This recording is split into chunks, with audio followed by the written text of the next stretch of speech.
and always will, is about moving humanity forward. And remember, folks, every act of kindness is a little love we leave behind. Hey, folks, it's the man with the pinky ring and the New York thing. Forget about it. Bad Brad Berkwitt, and you're watching another episode of the Bad Brad Berkwitt Show on the Ringside Report web TV channel. Now, make sure you follow me on Twitter at BadBradRSR. Again, that's at BadBradRSR. And check out my great writing team on ringsidereport.com. Well, today, folks, I have an accomplished film, TV, and stage actor. He was nominated for a Golden Globe Award for Best Acting Debut in the hit 1975 movie Dog Day Afternoon, where he played Leon Shermer, and as well for the same role, an Oscar for Best Actor in a Supporting Role. He has also acted in movies such as Lipstick, The Sentinel, The Princess Bride, and he did the voice of Jack Skellington in the blockbuster 1993 hit The Nightmare Before Christmas. He also starred in one of my favorite movies of the 1980s as Jerry Dandridge in the original Fright Night. These are just a few of his acting credits. On top of a successful acting career, he added podcast host to his resume recently with the popular Cooking by Heart with Chris Sarandon that I absolutely love watching, and you should too. Ladies and gentlemen, please welcome to my show, the one and only Chris Sarandon. Forget about it. All right, well, first of all, good morning, Chris, and welcome to the show. Thank you, Brad. It's nice to be here. It's nice to be anywhere at this point, huh? Yeah, exactly. I think we all should be thankful for a lot of different things. I know the world is in a kind of topsy-turvy segment of our lives, but we have to keep being grateful. Absolutely. I absolutely agree with you. I always start out like this. I tell all of my guests that I do a lot of research, and I got to tell you, for your 360 conversation, it was an absolute delight because there's so much to talk about in your great and everything about you.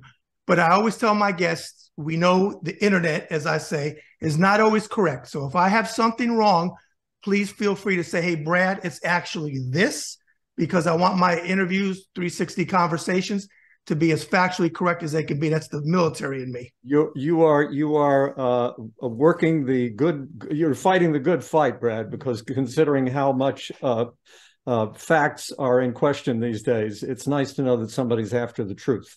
Absolutely. So let's start at the beginning. And it's interesting because I've seen your show, which we're going to talk about. We kind of start out almost the same. I was like, wow, there's some parallels here. I usually ask, I know that researching you were born, if I'm correct, in Beckley, West Virginia. Right. Correct? Okay. I usually ask, which I'm going to, talk about growing up, but I want to go a little bit deeper with you because I find it interesting, your background. It looks like your father was born in Istanbul, Turkey. Is that correct? He was born he was born in Asia Minor in a small Greek village, probably, I don't know these days how far it is, but in those days it was probably a fair distance. There's a large chunk of land that sits opposite the Bosporus, the strait that separates mainland Turkey from its territory to the east. And my dad was from a small seaside village, I think about a Black Sea village. I'm still trying to figure out where the hell it is because I haven't been able to locate it literally on a map, although I have photos of it that he took when he went back to see it when he was older, and the name of the village, but it's very confusing. So all I'll say, it was a small Greek village in Asia Minor, within I guess hours of Istanbul. Okay. And I mentioned that because during the Gulf War, I was in the military. I flew classified missions into that area. Oh, really? Yeah, I didn't see a whole bunch because I pretty much saw the tarmac, right, what I had to do and get back. But what I want to ask you is, I want to ask you about growing up in Beckley, West Virginia, but I'm curious, how did your family, of all places in the United States, wind up in Beckley? Because I've been to Shepherdstown and I've been in other parts of West Virginia because I was on the East Coast. I was in Virginia for many years, stationed there. But how did your family, of all places, wind up there?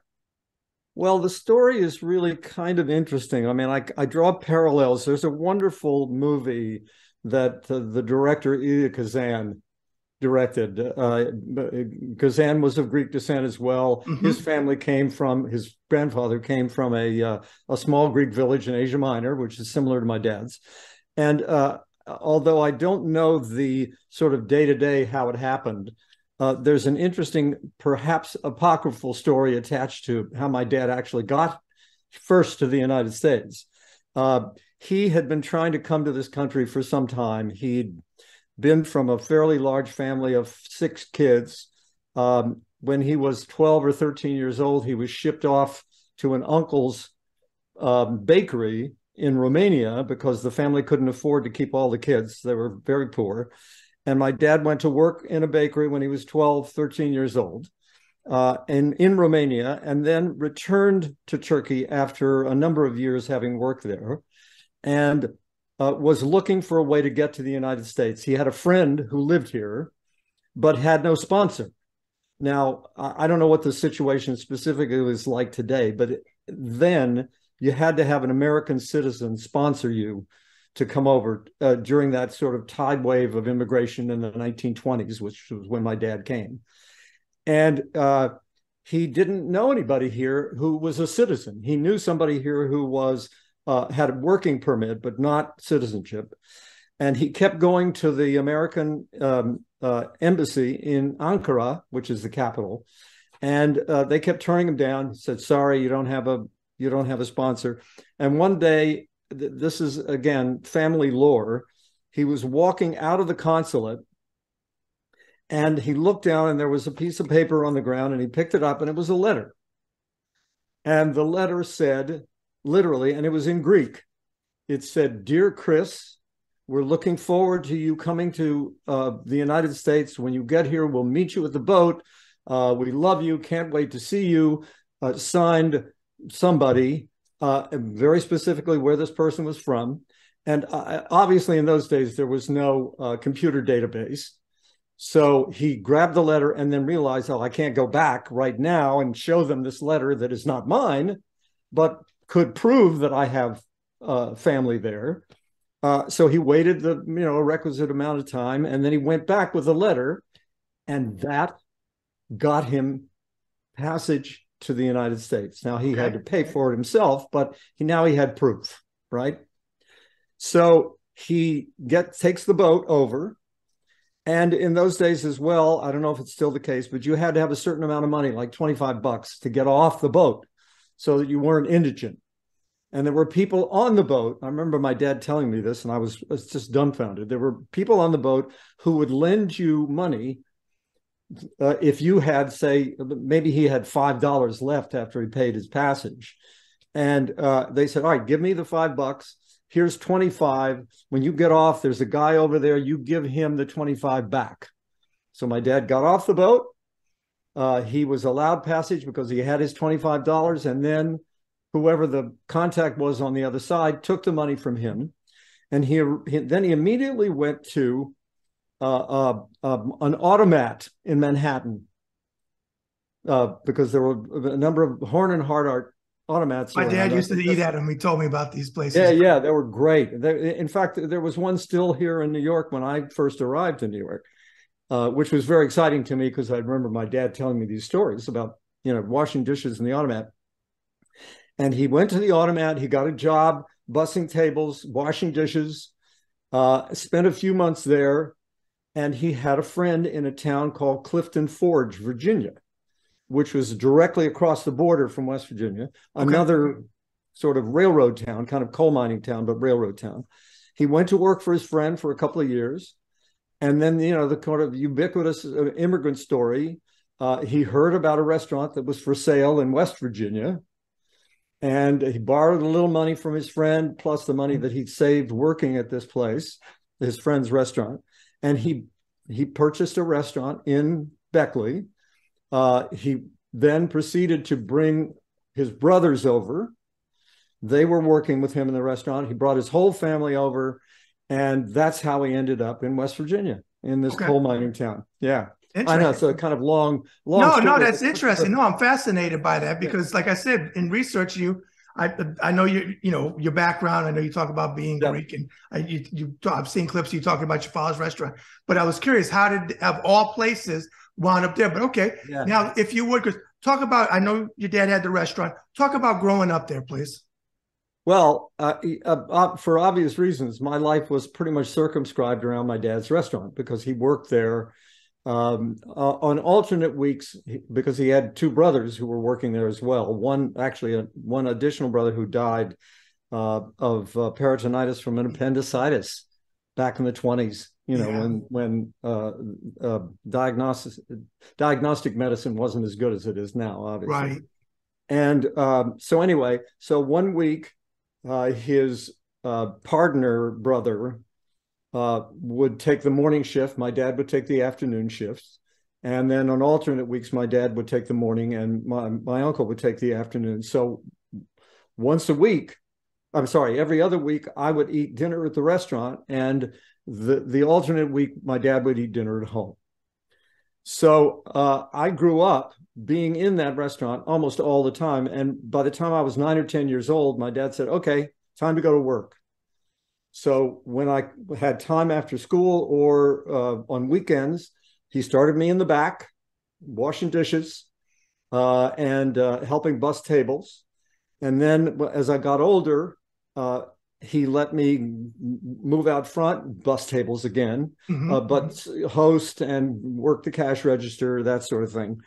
And so I grew up in a kind of not schizophrenic in the sense of emotional health, but a kind of bifurcated way, as a lot of immigrants do when they grow up here. You know, I'm first generation. My dad and my mom are both from Greece, and so we spoke Greek at home. But at the restaurant, it was all American food because it was a coal mining town. There were no Greeks there were a couple of Greeks in Berkwitt, but not many. And so that was my existence at home. It was all Greek. But when I was at the restaurant or at school, I was expected, I needed to be, that was my job in a way. I needed to assimilate. Yeah. So, and I've talked about this any number of times, much to my shame when I was a kid. As soon as I started going to school, and I would be out with my parents in public and they would speak Greek, I would just move away from them. Yeah. Because I didn't want to be associated with being a foreigner. Yeah.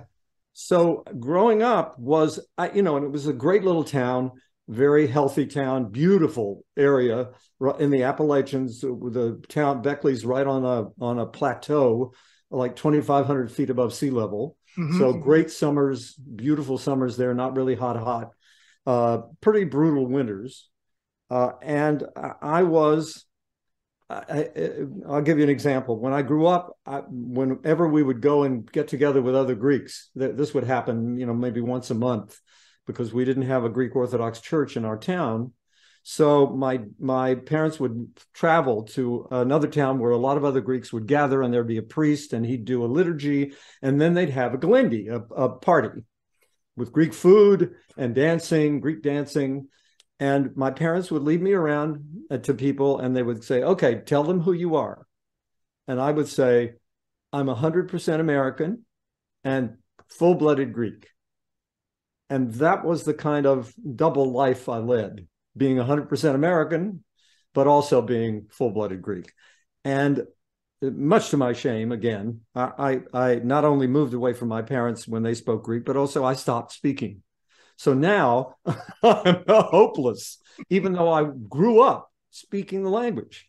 Right. And wonderfully for my kids, particularly who love going to Greece, they've been there. All of them have been there before me. I haven't been there since I was 13. We all went back this summer with the grandkids, and we rented a big house on the water, and we just had a fabulous week in Greece, and it was an extraordinary family experience and also a great kind of coming home for me. Okay. Very interesting. Yeah. And that's going to lead in later on in a note that I have with you, with some of the stuff that you said. Now I'm starting to see, put all of these pieces together. I get it. Yeah. Okay. It looks like you got your Bachelor of Arts in Speech at West Virginia University. Is that correct? Correct. And your master's in theater at the Catholic University in Washington, D.C. Is that correct? Yep. Okay. Talk about that time in your life, please. Well, when I was, first of all, there was no question as to, I had to go to college.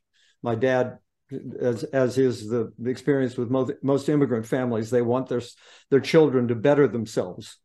So there was no question as to whether I was going to go to college or not, but I was part of a speech team, an extemporaneous, I went to do a contest for extemporaneous speech where you're given a subject and then you have to do the research and then you have to get up and just talk about a particular thing about it just off the top of your head, right? Kind of like improv for theater in a way.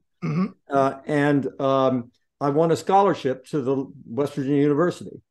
So there was no question as to whether I was going to go anywhere else because my parents were, oh, okay, you got a scholarship, that's where you're going to school. And it was probably the best decision, one of the best decisions I've ever made in my life, because I not only discovered the theater there, but I also discovered what I'd been lacking in terms of my appreciation for my background, which was 100% American and full-blooded Greek. Because at the time I took a course just because all I had to do was go to the class and get an A. If you went to every class, you got an A, right?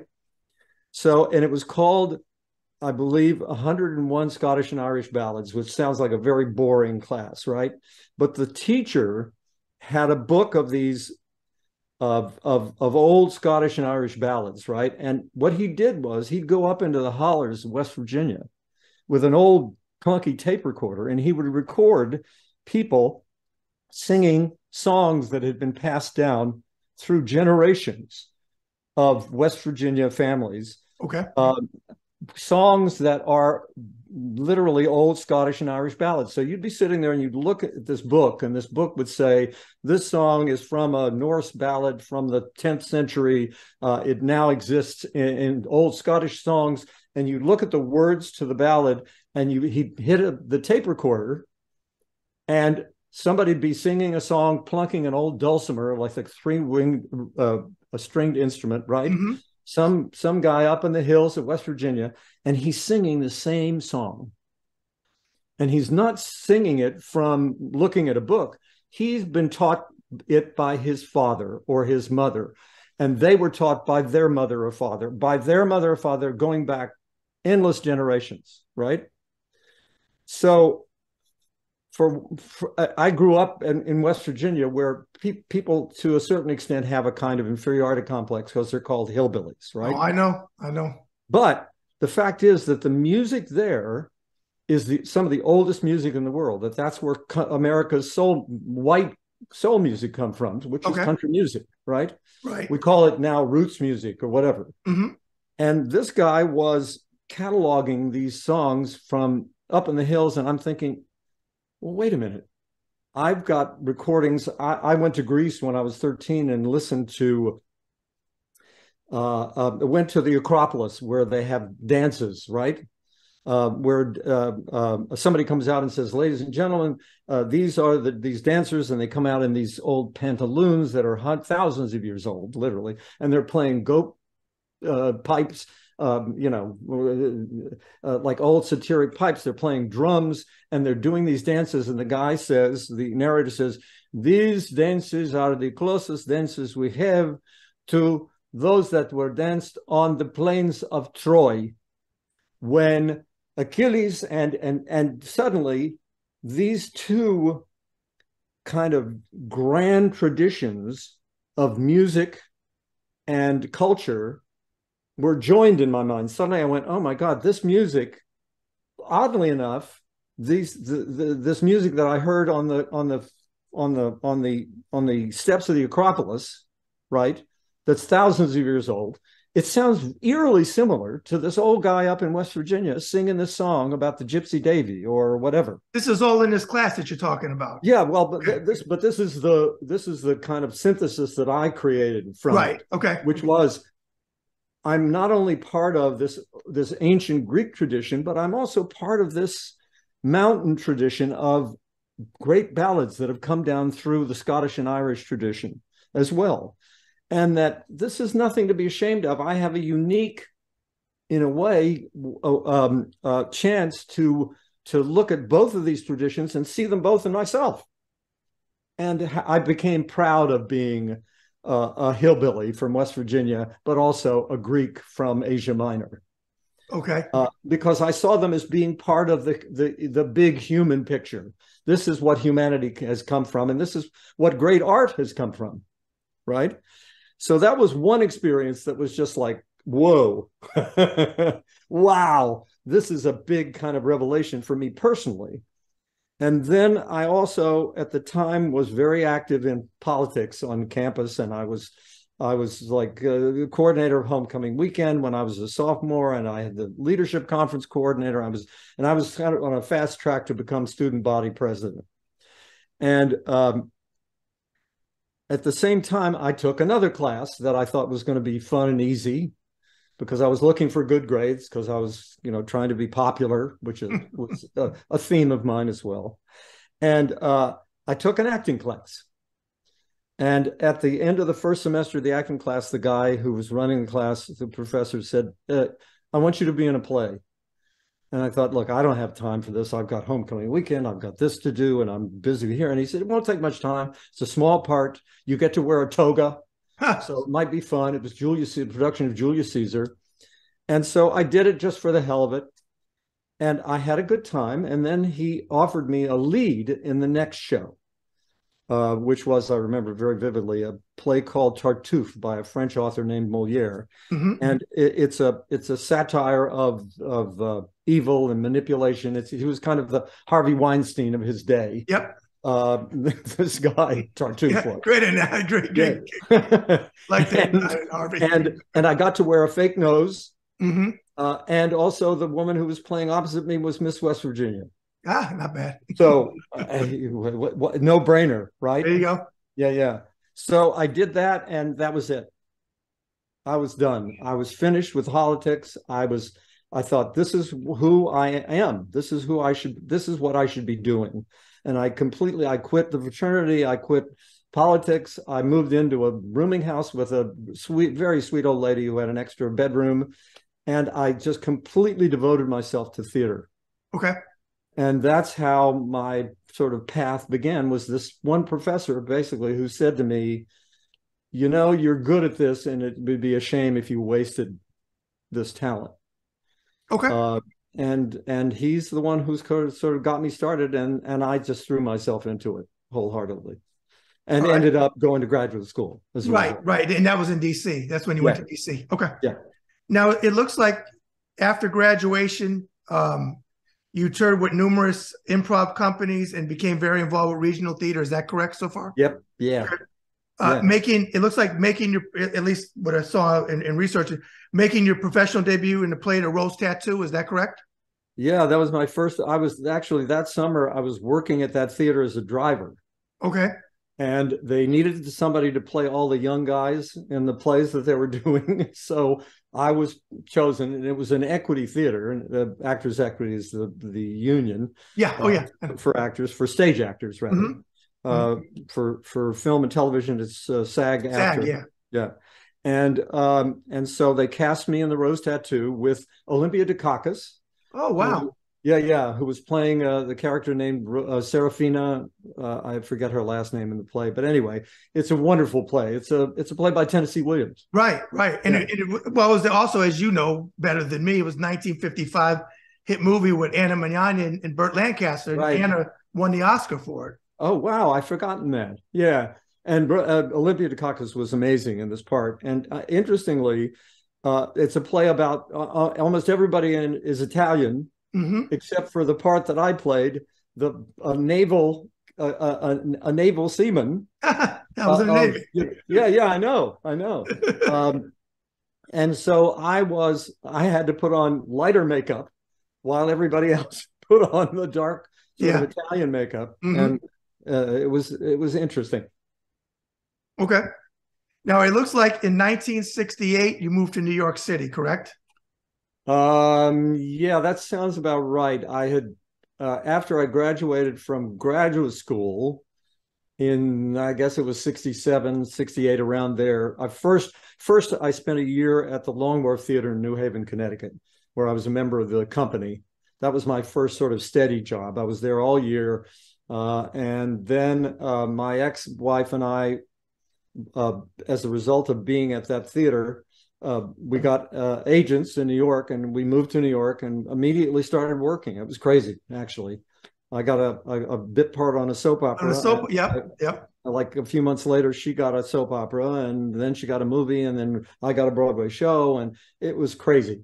Oh You know, yeah, I saw people that. who Yeah. worked for years to get started, and we got started right away. It was Oh crazy. yeah, I saw that in researching. 1960, I got to do a plug. That's the year that I came into this world, so that was a great Oh year yeah. for you to come. And I actually was born in Westchester County, north of New York City, Where? in New Rochelle, and home of the Dick Van Dyke Show. So Oh wow. My wife's lived in New Rochelle for a while. okay, My wife okay, Joanna. Yeah. yep. Now, what I want to ask you about when you went to New York City, I know you went to you finished up college, your master's degree in D.C., which I was stationed in Washington D.C. as well.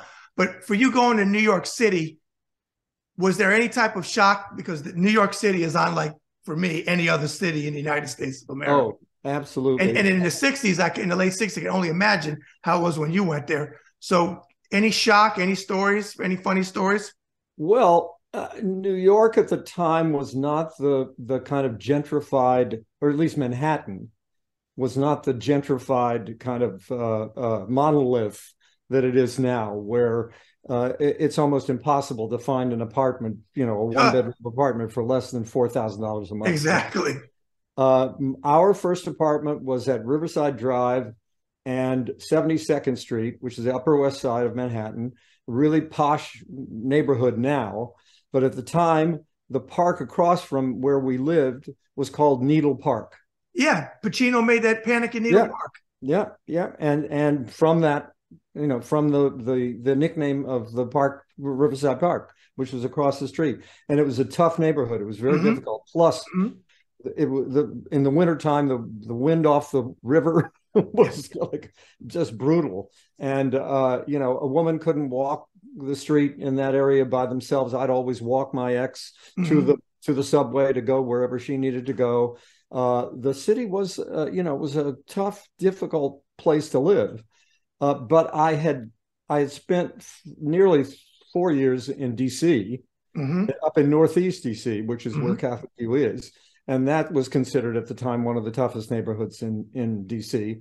So, I didn't really have a sense of shock about safety, particularly. I did have a shock about just the sort of human mass humanity that you're confronted with every day, but you get used to it, right? Pretty quickly. And also, it was the place where I wanted to be. This was the place where I could realize whatever my fantasies were, which were essentially just to have a career. Right then, I wanted that career in the theater. I wanted to have a long career where I could work at what I love doing for the rest of my life. Okay. I want to read some stuff I want my viewers, because I know this is a big part of the 360 conversation today. So I want to read some stuff, and then I'll ask you some questions off. Oh, sure. Absolutely. Okay. So in 1975, your movie debut was the plum role of Leon Shermer, which was loosely based on real life Elizabeth Eden, an Oscar-winning movie, Dog Day Afternoon, that starred Al Pacino and garnered you both a Golden Globe nomination for Best Acting Debut and a nomination for Best Supporting Oscar. Now, I want to mention for the viewers, for the younger viewers, you may not know some of these people, but I know them because I grew up on them.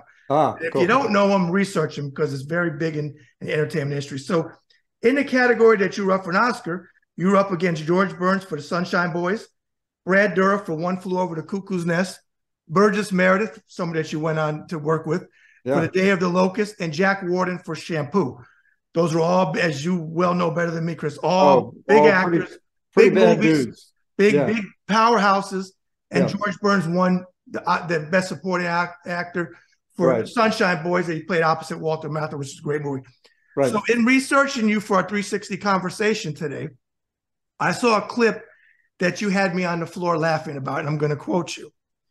You said, the best director advice you ever got was a note from Cindy Lumet, who was the director of Dog Day Afternoon, that loved your audition, but said a little less Blanche Dubois and a little more Queen's Housewife, which I thought was a hilarious. I love the fact that you appreciated it and gave him credit. Some people would be offended. I thought that to me is, first of all, it was hilarious because obviously Blanche Dubois was from Streetcar Named Desire. Vivian Lee's great role.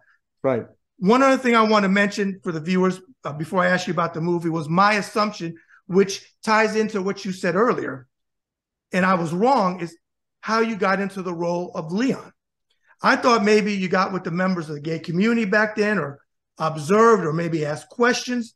But another clip, and you talked about this earlier in the interview today, you said his body is foreign to him. In your case, your psyche was foreign to you, and something you said earlier, you were 100% American, but full-blooded Greek, which is what you said in another interview that I saw you do. Found that very interesting. So if you would, talk about that amazing role, and also explain, if you would, for a little bit. I understand where you were going with the psyche, because you explained it earlier in our conversation, but how you tied that in to playing a role of somebody that was a real-life character that was going to, if I remember correctly, he was going to get a sex change. That's why Pacino Rob was not the bank. So explain how you tied your psyche into that character, because it was a beautiful, fantastic performance. And then also talk about the performance, if you will, please. Okay. Well, as you mentioned, I did do this audition where I literally walked in, and it was also interesting that when I read the script, and it was a brilliant script, and by the way, the movie was nominated for 8 Oscars, and it only won for the screenplay by Frank Pearson, right? So that's number one, I think, credit where credit is due, because it was a great screenplay. And when I read it, I thought, there's something, I know who this is. And I couldn't articulate what it was that I understood about the character, but this happens sometimes. There's a kind of alchemy between what's on the page and one's own imagination that occurs. And sometimes it occurs, it occurred to me when I did Prince Humperdinck in The Princess Bride. That is, as soon as I read the script, actually when I first read the book, but let's get back to Dog Day Afternoon. I read this script and I thought, I know who this is. There's something in me that this character calls out to, that I think I can lend something to. So I go to the audition and I walk in the waiting room at the audition, and it's filled with guys, men, most of whom are dressed in drag. Because the assumption that a lot of people made was it's not only what's inside, but it's outside that they're going to be drawn to. And if they see me dressed as a woman, they'll understand that I'm fully committed to it. Well, my commitment to the character was internal. I went in and I read with Al Pacino, who was there, as well as Marty Bregman and Marty Alfons, two of the producers, and Sidney Lumet, the director. And I finished the reading, and I could tell, you get a feel when you do an audition and it works, that the vibe was very positive, for want of a better way of describing it. And Sidney got up, Sidney Lumet, and I had met Sidney years before because my ex-wife had done a movie with Sidney that he directed. And he said, he just took me aside, literally, kind of head to head. And the quote that you gave is exactly what Sidney said to me. He said, that was wonderful, Chris, but when you come back, because I want you to come back, I want you to do a little less Blanche Dubois, a little more Queen's Housewife. And immediately that clicked. I thought, oh, I get it. I understand. And the next time I came back, I did it with a New York accent, from somebody I have a good ear, and I'd lived in New York for some time. So, and within a day or two, I heard that I was cast in the part, right? So I thought, well, I have to figure out ways of inhabiting this character, not only emotionally but physically. And so I took to, and at the time my ex and I were separated. So I was in the house by myself, and I was feeling kind of alienated and alone, and all the stuff that you go through when you're going through a marriage breakup.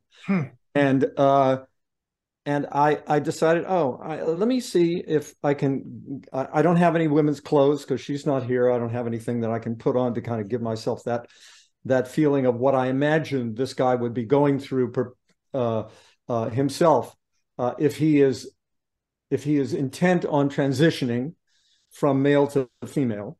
I'm sure he's gone out in drag. I'm sure he spent that time. So I found some shawls and things, and I made a kind of skirt, and I had some clogs, and I put them on, and I plucked my eyebrows, and I just kind of tried to inhabit this guy, her, walking around. And then I thought, no, you know what I'm going to do? I'm going to go into New York City like this and walk around and see what it feels like to be shunned by people because I'm different, right? Okay. Little did I know I do this, right? I go into New York City, I'm decked out, I've got a little makeup on, I've got my eyebrows plucked, I'm in my clogs and my little shawl or skirt thing. Not a head turn. Not to interrupt you, Chris, but I'm there with you being a New Yorker. I was waiting for you to say nobody gave a shit. Nobody gave a shit, right? Yep. So one strike, but then at the same time, it was instructive. Okay. And also, I had a very close friend. I had done a Broadway show called The Two Gentlemen of Verona, which is a Broadway musical adaptation of the Shakespeare play. It had been done in Central Park, and then it moved to Broadway. And I replaced Raul Julia in the role of Proteus, who's like the male lead, one of the male leads. There are two male leads. And there was a member of the chorus that I just got very friendly with. His name is Christopher Cox. And Christopher was gay. I'm sorry to say, he died of AIDS some years later. And Chris and I became very close friends. And we spent a lot of time together. He'd come over and have dinner with my ex and I. And we, when we moved to the country at one point, and he came out and visited us. And he was really like, one of my best friends ever. Okay. And Chris had a very active role in the fringes of the gay community, in the sense that at the time, the trans community and the drag community was on the fringes of the gay community in New York, right? And I said to him, I'd love to meet some people who are thinking of, some men and who are thinking of transitioning and or are in the process, right? This is all up before you start shooting? Is this all before we start shooting? Yeah, this is part of my research, right? Gotcha. And so he said, well, you made pasta before. I cook. And he said, why don't you make some spaghetti, make your Greek version of bolognese, whatever. And we'll come to my apartment. He had an apartment on Hudson Street in the Greenwich Village. And I'll invite some guys over and we'll talk.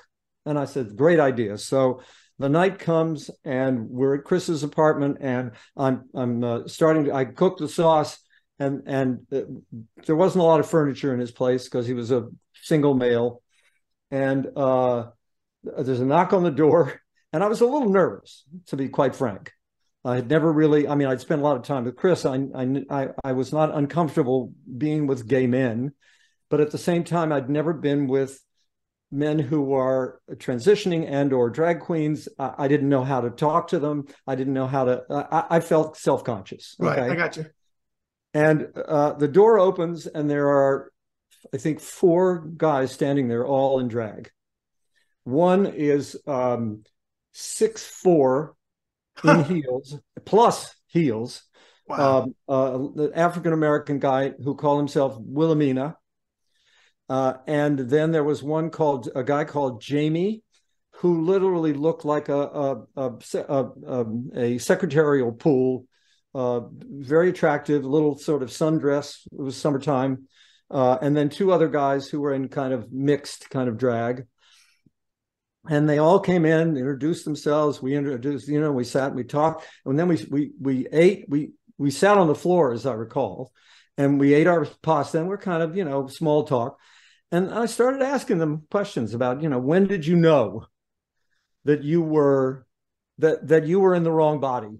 Because it's in the script, actually, essentially that it feels like he's a woman trapped in a man's body, right?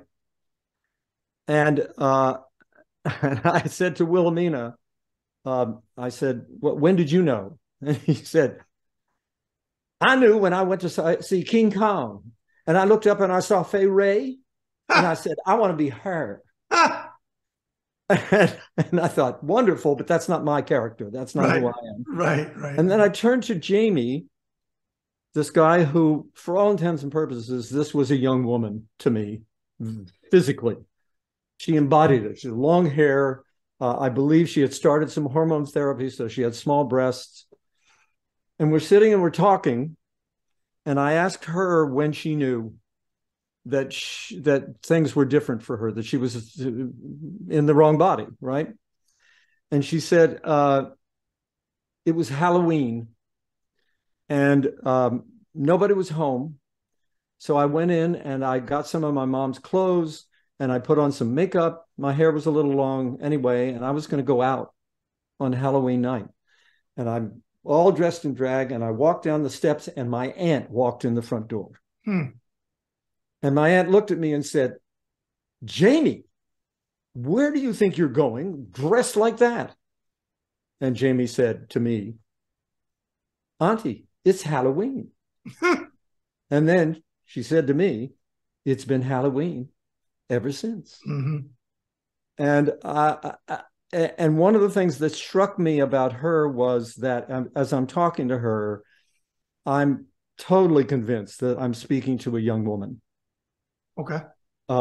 And what happened was that all of my inhibitions about sitting and talking to a gay man were gone. And I'm sort of kind of now, kind of leaning in, and, that thing is happening, that kind of sexual attraction thing is happening. And she looked at me, Jamie did, and she knew what was happening. And she got up and she pulled up her skirt and reached down and tucked herself in. And it was a not so subtle reminder, and actually quite brilliant of her at the time. Just remember where we are. Remember who I really am. Not to turn me off necessarily, but just to, it was a subtle, not so subtle thing of I'm tucking my junk in so that you'll know that I'm a guy dressed as a woman now. Whether I will be down the road, maybe we'll meet someday, but right now, I know you're married, you're a straight guy, you're caught in this kind of vortex of illusion, and I thought, that's extraordinary. What an extraordinary experience to go through, because I'm sure that the character that I'm playing has been through that as well. Right. In fact, he was married to right. Little John. He was married to the character that Al played in the movie. That is the real Leon, not, his name wasn't Leon. And it was one of those seminal moments where I'll never forget it. And I'll never forget her either, by the way. I always wonder what happened to her, whether she ultimately transitioned, whether she had surgery or not. I knew she was on hormones. And it gave me a real sort of strong insight. That, and also the fact that one day I had to do a photograph of me in a bridal gown. because they use a quick clip on TV. I don't know if you remember them from the movie, but in the movie, there's a television report of who the guy is in the bank. Yeah. Oh, yeah. Holding the hostages in Dog Day Afternoon.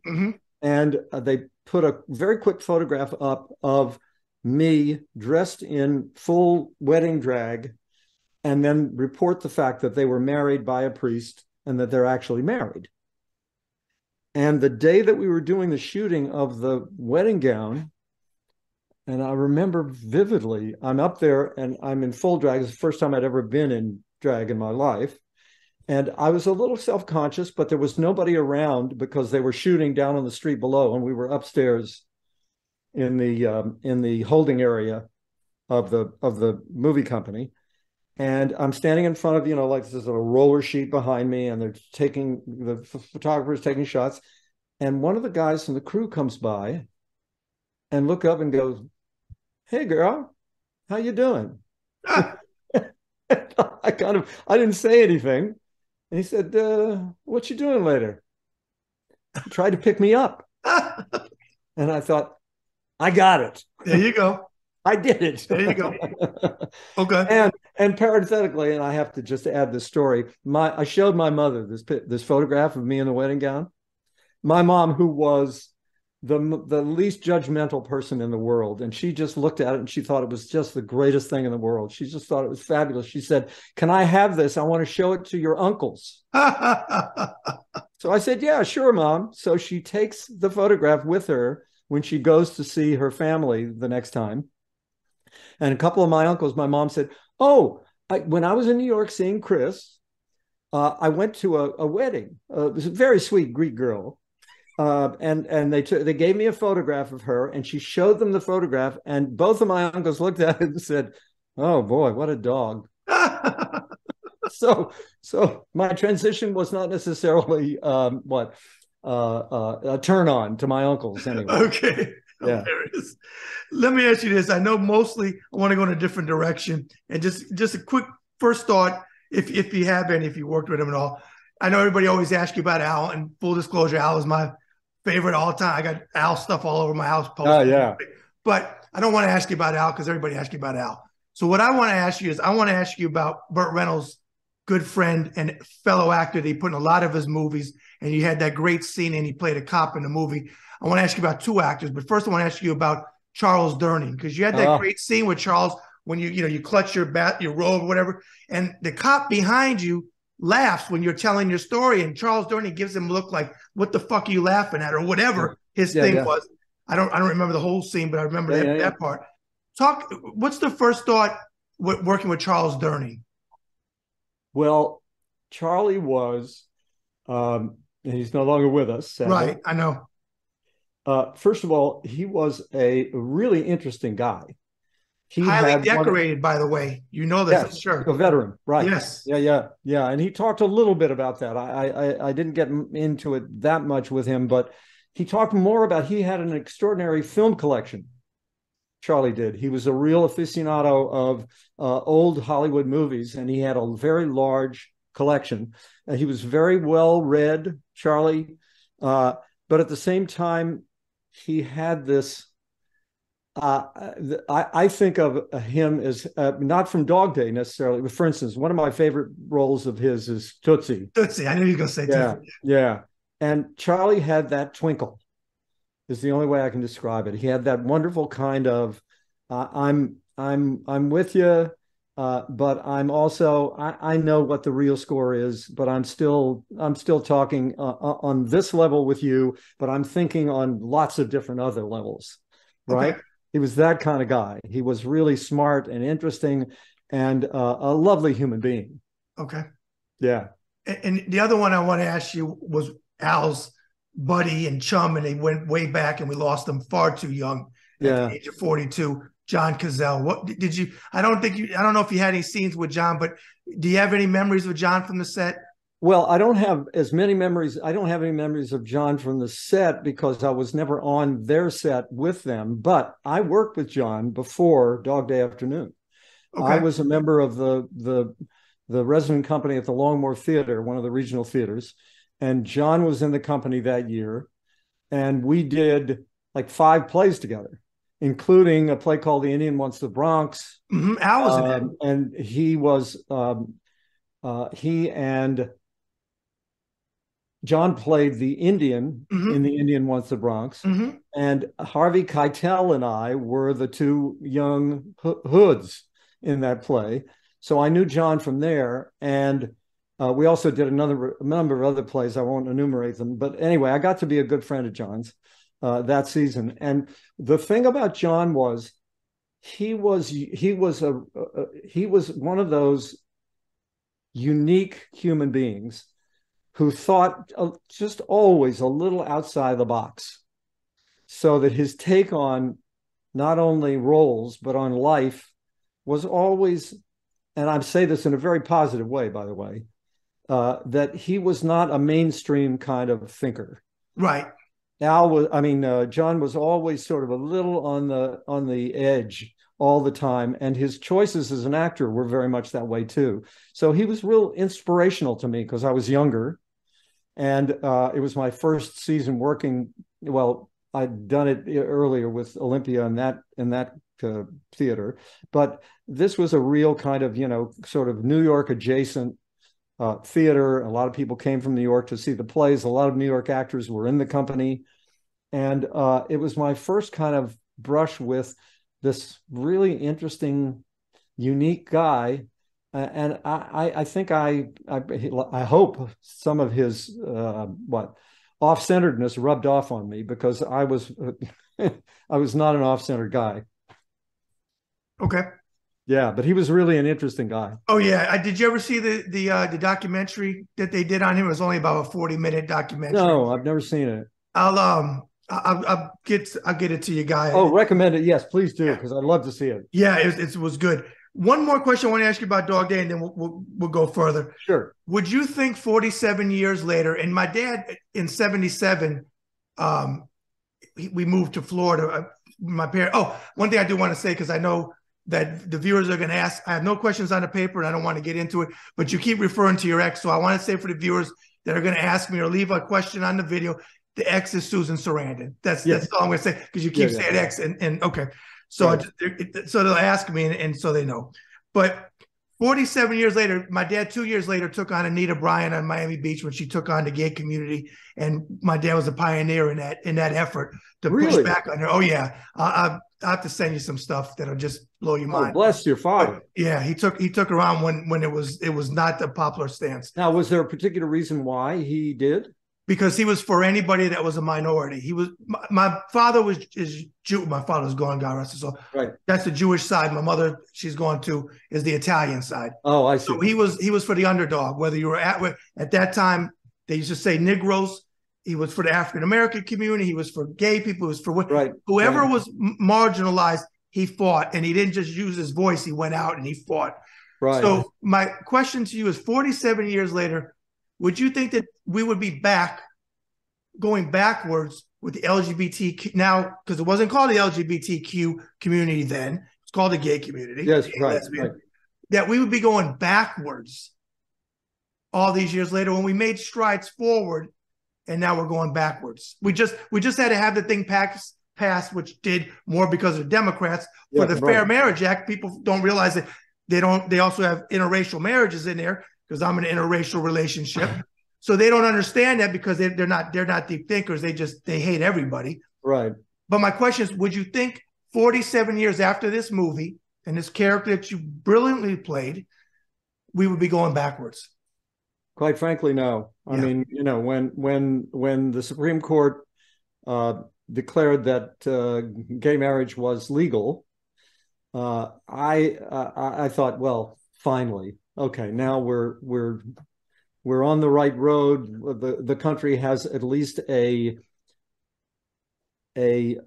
understanding of what it's like for people who have not been able over, in human history, centuries, to declare their love and their commitment to each other, and that the Constitution of the United States, which declares that we're all equal under the law, is literally the law, rather Mm-hmm. than it's being a figurative and can be cherry picked by racism and by misogyny and by miscegenation and by gay bashing, whatever. And suddenly we are in a world where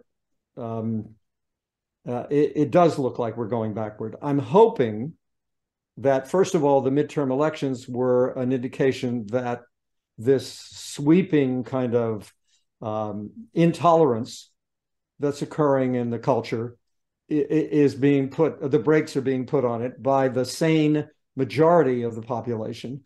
Because I'm honestly a firm believer that it basically, except for the fringes of the far right, that people in the United States are fair-minded and believe that this is fair, that, you know, all polls have shown, what is it, something like 70% of the population believe that gay marriage is perfectly reasonable. Well, it's the same thing with abortion. It's a high number that they don't think that, you know, exactly. even the ones against it, they're not for, you know, they're okay with the case of rape and incest, you know, stuff like that. But go ahead.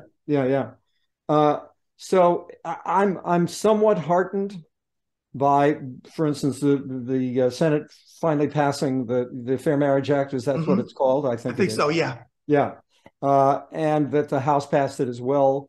I think it remains to be seen, but I'm hoping that what's happened is that the fair-minded people who have been sitting on the sidelines up until now have had enough and have said, okay, come on, you know, this is a tolerant country. One of the hallmarks of our culture is that we accept people for who they are, be they foreign, in my case, immigrants, in your case, being a child of a Jew and an Italian. Yep. Growing up, you know, my wife is Jewish. Both came from overseas. I mean, out of the country. Whether you're gay or straight, whether you're black, brown, yellow, that's what has made this country great. Yeah, is that mix. Yes, our diversity. And also the aspiration that comes with starting at the low end of the totem pole and working your way up. People are willing to work hard. I'm sort of all over the place, I know, with my answer, but I have hope. Is all I'm saying. You're not. It's interesting because, you know, my wife just directed a wonderful movie called The Grotto, that will be out hopefully sometime soon. And it's essentially about a woman who discovers that her ex-boyfriend, or her deceased boyfriend, was gay, and a lot of the movie has to do with understanding that we're all the same down deep, that we all have the same kind of aspirations, that we all have the same kind of need for love and commitment, of loyalty, and that's what equalizes us. That's what makes this country extraordinary in human history. Whether that continues or not, you know, the experiment continues, but I have hope. I have hope. Okay. Briefly, I want to talk to you, your next movie. I want to ask you one question off. It was Lipstick, where you played Gordon Stewart. Yep. Curious, I remember the movie well. Do you think that movie with that theme would get made today? I think it would probably more easily get made today than it did then. And it got pretty summarily panned at the time. I think part of that, the reason that it got panned was because it was a reaction to the sort of immediate kind of explosive fame of the woman who played the lead, Margot Hemingway, who was a lovely woman. And she was almost a big star in spite of herself, because she came from the famed Hemingway family. Her grandfather was Ernest Hemingway. And she became an overnight sensation. And she was on the cover of every magazine. And I remember. And making the movie was a great experience, in that I had to put myself in a kind of opposite this is somebody who is a totally intolerant human being, and Right. Somebody who's well, won't get into that. But anyway, the experience of making it. Anne Bancroft was in that movie. Mel She was Brooks' great wife. to work with. Yeah, it was a great experience. I think it would probably be more easily made, Easily made. oddly Okay. enough, today. Okay. Me too. Yeah. All right.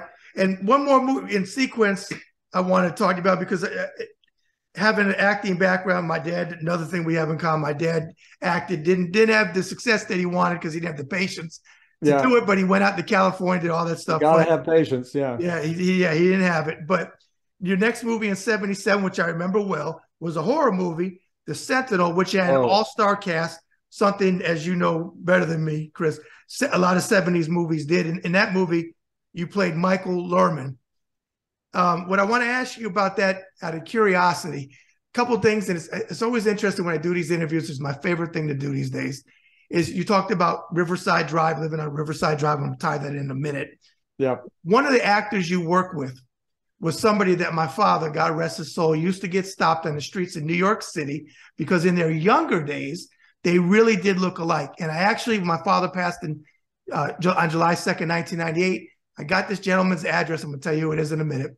Got his address, and I wrote him a letter, and I sent one of my dad's acting pictures and said, my father would get stopped on the street numerous times to the point where they would want him to sign stuff. And he was like, I'm not him. To the point where it's like, you know what? Okay, I'm him, but I got to go. And that actor was, can you guess who it was in that movie? It wasn't Burgess Meredith. Can you guess who it was? Gosh. You'd have to tell me a little more about what your dad looked like. John Carradine? Short. He went. Jose Ferrer? Nope. Eli Wallach. I forgot Eli was in that movie. Yeah, Eli Wallach. Oh, wow. Did any stories about Eli at all that you have? Well, I knew Eli more from not that movie, because I don't think I had a lot of work with Eli on that movie, but I knew him from a play that I did with his wife, Ann Jackson. Yep. I did a play at the Public Theater called Marco Polo Sings a Solo. Okay. It's a play by a guy by the name of John Guare, who's a very well-known New York playwright. And it was a very confusing play, but the cast was Sigourney Weaver was in it. Madeline Kahn. Oh, love her. Joel Grey was in it, and Eli's wife, Ann Jackson. And Eli was around a lot when we were working on the play, so I got to know him then, but I didn't really know him when we were making The Sentinel. And also, during the making of The Sentinel, I was a little on the unconscious side, because I had such a terrible experience doing that movie that I wasn't really kind of there all the time.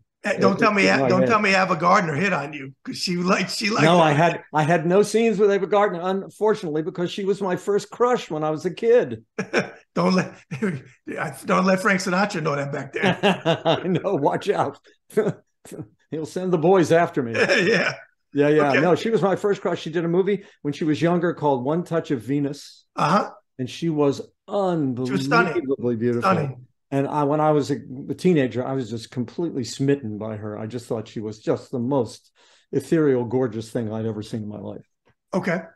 I'm going to share something with you, what I just talked about. And it's going to, I love, like I said, love doing interviews with people. So you lived on Riverside Drive. So when I wrote to Eli, him and Ann lived at 90 Riverside Drive, and obviously a high-rise building, apartment 803, New York, 10024.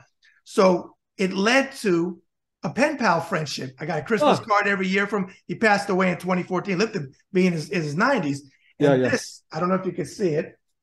This is the first letter. Absolutely. I can see it. Absolutely. This is one of my dad's acting pictures when he was younger. Wow. Now, if you ever saw the Misfits, they really looked a lot alike. 1960. And this is the picture of Eli older. Yes. But wow. That's extraordinary. Yeah. And then I found out, interestingly, my dad's uncle was a prominent doctor named Louis Finger, who was Marilyn Monroe's doctor, Carl Malden's doctor, George Papard. And I told Eli that in the letter. Small world. He said, not only do I know Dr. Louis Finger, he was our doctor and friend for many years. So I was like, wow, this is like my dad smiling down from the heavens. Right. Well, so, I mean, interestingly, here we go. John Guare, the guy who wrote Marco Polo Sings a Solo that Ann Jackson was in, he wrote a play called 6 Degrees of Separation. And that's what this is. Yeah. Just, if you go back far enough and look closely enough, we're all connected in some way. Yep. Yeah. 1980, you played Jesus Christ in The Day Christ Died. Now I never saw that. I want to see it. But the description for it caught my eye. And the description said the crucifixion of Christ seen more from a political and historical point of view than a spiritual one. Yes. If you would, Chris, talk briefly about this role.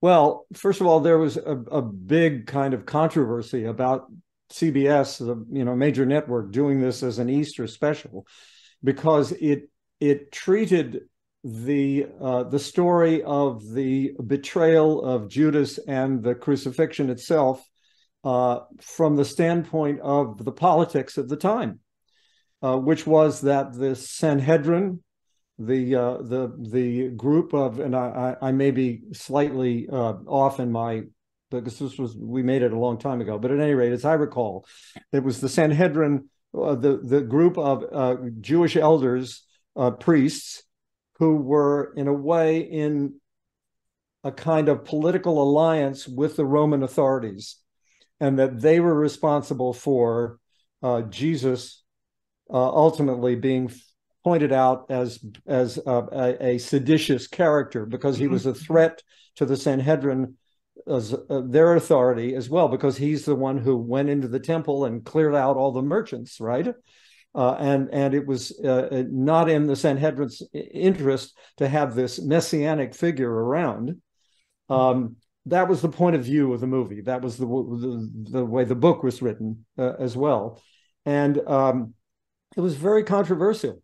And we shot it in Tunisia with actually a wonderful English director named James Cleveland Jones, who had directed Upstairs, Downstairs. Yep, I remember that. Yeah, the series, and a very interesting guy, and it was a very cool experience, and also to try to embody the character of Jesus as a human being, rather than as this mythical creation, that the churches have provided for us in a way, but more in a historical context, not just as the stories of the Bible, but also the stories of what history teaches us. Because I remember part of my research was I read a book called Jews in the Time of Jesus, in which it really creates a character who was very much a product of his time and was raised as a Jew. We tend to forget that, particularly those who blame the Jews for the crucifixion. Okay. I want to jump to 1985 in one of my favorite 80s movies, but I want to set the scene for the younger viewers. And Chris, I think you'll appreciate this part and relate. So at that time, I was 17 and I was living in Bedford Hills, New York. I don't know if you've ever heard of Bedford Hills. Yeah. I lived in Pound Ridge. Oh, yeah. Okay. Yeah. For a time. Okay. Yeah. I lived in Bedford Hills, New York. And my girlfriend at the time and I can remember this vividly, saw the movie trailer for Fright Night. So we went that Friday on a date to the Mount Kisco. I'm sure you heard of Mount Kisco movie. Oh, yeah. Okay. To see the movies there all the time. Yep. Yeah. Now, at that time, for you young people watching this show, and I got a lot of young viewers, there were no cell phones to bother you with noise or lights while you're in a movie, which drives me fucking crazy. People texting and everything else. So where I'm going with that is you could watch a movie like your movie and get scared, and people would scream or people would jump because they weren't on their fucking phones. The light wasn't on in the thing. They weren't talking on the phones and all of that crap. So we don't have that anymore in a movie, which is really why I don't go to movies anymore, because they ruin it, because of the cell phone. I appreciate your passion about the subject, because by the way, I hold the same opinions. I mean, my father was a movie buff. We went to the movies when I was when I was a kid all the time. And I used to love watching the movies because you didn't have these interruptions. Every once in a while, you had a Mama Luke that you had to say, hey, keep it down. Right. But, so I want to read something again that you said in another clip I watched, where you said in the interview, when you got the script, you said, and I quote, that you were really fucking full of yourself, and you got a script called Fright Night, which you looked at the title and said, I can't do that movie. Yeah. And then you went on to say, I'm a terribly important actor, but these people, and then you said, these people offer you the role and you owe them the courtesy of reading it, which I appreciate you said that. So I started reading it, in about 5 minutes in, I was completely sucked in. By the time you finished reading the script, you said, I have to do this. But I gotta, whether you agree with me or not, I gotta contradict you on you saying you were fucking full of yourself. And I gotta do it because I respect you, and I respect something that you said in the second part of that clip. And I don't know if people got to that part. People might say, oh, here's another actor full of himself. But yeah. I disagree with you, and you may disagree with me. You may have said you were full of yourself, but you had enough respect to say in the same sentence, but I took the time to read it because I owe it to them to read it. And I've done that with projects too. I never had your acting career. I did act, but I've done that with projects too, where I had a first film, but said, you know what? They took the time to do it, or they took the time to email me or call me or whatever it might have been, or in my boxing side of my life, the same type of thing. So I hear what you're saying about, you said you were full of yourself, but I also think you couldn't have been that full of yourself, Chris, because you took the time to read it and ultimately did the part. Now, what I want to ask you is about that. You've done so many great roles, but this one lived on forever and forever. You do conventions, and everybody that I know talks about this movie. I know they remade it. I believe you had a small part in the remake. Yeah. They asked me to and I didn't even realize that the actor sadly passed away that played Anton Yelchin. Yeah, that he died so young. I was like, oh, terrible accident. Yeah, terrible accident. But Jerry Dandridge, this role is associated with you. Many roles are, but this particular one has a cult following that I think will live on way longer than you and I. Yeah. And it was a great role, and I loved you in the role. Another role that you were great in. You're quite welcome. If you would, once you got into the character and you started shooting, how much did you? Because to me, you looked like you were having a ball.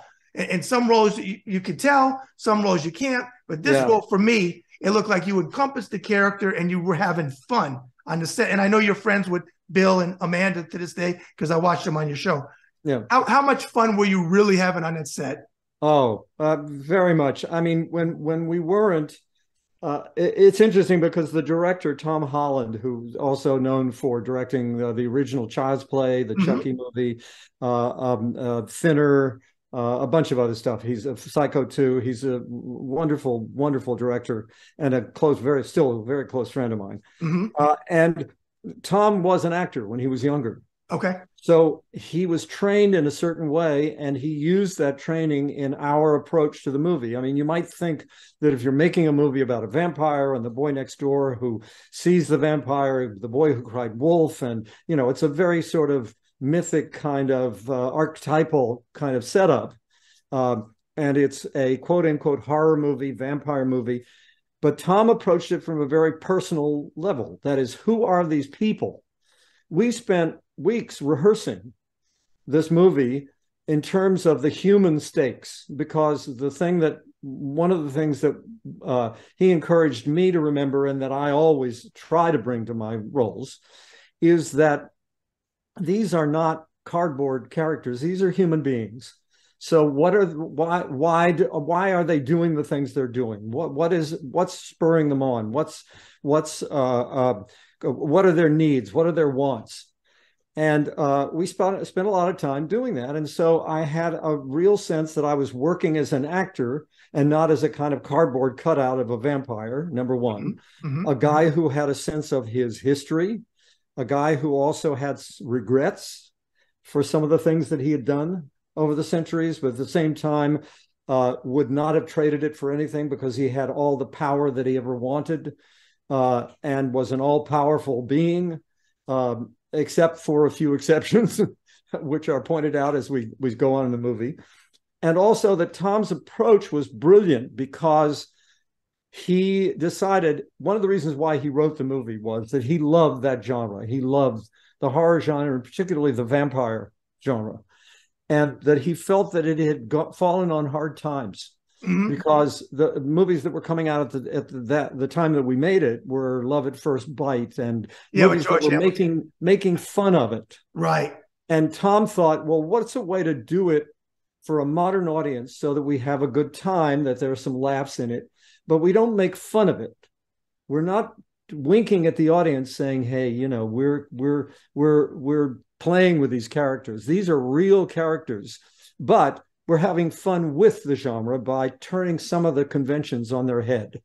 You know, you have to have faith for that to work on me when a cross is put in the vampire's face. Mm-hmm. And so the movie, to me, was a great kind of way of contemporizing the vampire genre, while at the same time paying tribute to the conventions mm-hmm. of the, you know, the garlic and the, you know, the vampire can only be killed by light or a stake through the heart and all that stuff. And the other thing was that it just, not serendipity, because you have to give Tom Holland credit for this. The cast was ideal in the sense that they were very good in their roles, but we also really got along really well. And we had Roddy McDowall as well. And Roddy was there with stories about, you know, old Hollywood and Elizabeth Taylor and, you know, growing up in Hollywood with all those great movie stars who were his friends. Mm-hmm, mm-hmm. But it also, when we weren't actually in the scenes or in the set, and there were some hardships involved because a lot of the shooting was tough, we were laughing a lot. We were having a great time, and we're still friends. Everybody in that cast is, I consider, a close friend of mine. Oh, I've seen your shows. Yeah, I've seen your shows. It's real. Yeah. John Stark, Bill Ragsdale, Amanda, Roddy, who's no longer with us, sadly. Yeah. We're all very close. And I'm glad you mentioned Roddy. I wanted to ask you, and you know, I know you're well aware of this. My viewers probably aren't, but Roddy was a very famous, and I've seen his work, photographer. Oh, yeah. And I'm just curious, do you have any photos that Roddy took from the set? Sadly, no. I know that there are some that are in existence, but I don't have them. Tom Holland may. Okay. But I don't have any of the shots that Roddy took, nor did he ever take any pictures of me. But my wife, now I know I'm talking about different wives, but we're talking about Joanna Gleason, with whom I'm married now, mm-hmm. Did a tour with Roddy. So she knew Roddy well. She was on a theater tour with Roddy, Vincent Price, yes, his wife Coral Brown, and Roddy. They were on a tour of Charlie's Aunt, I think was the play that they were doing. And so she was a good friend of his. I became a good friend, and we spent a lot of social time with Roddy as well. At his house, we have Roddy, when he was passing, when he was deathly ill, gave us a piece of furniture from his house that we still have in our home as a memory of him. Yeah, he was an extraordinary guy. It's a shame during Roddy's time that he would have hurt his career to come out, you know? Yes, right. Yeah. It's sad. It's sad. You know, I watched Barry Manilow, who I'm a big fan of recently. Yeah. I believe he's married now, where he said, I couldn't come out all these years ago. It would have killed my career. Yeah, I would never had the career I had. It was interesting, though, because of the Hollywood community is one of the most tolerant communities imaginable, and that there were a lot of closeted gays, right? Rock Hudson, who were working in Hollywood. Obviously, Rock Hudson. You know, the list. Is everyone knows what the list was. But it was career poison because of the sort of attitudes of the general American public. Exactly. Then.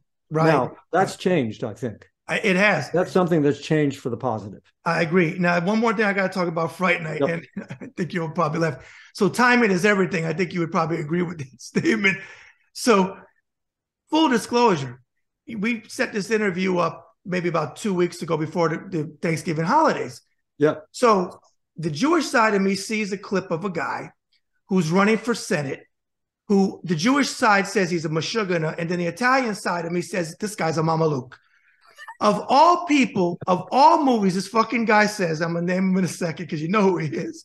He says behind a podium, he's the worst storyteller I've ever heard, and my father was one of the best. So it annoys the hell out of me when people can't tell a story, and they think they can.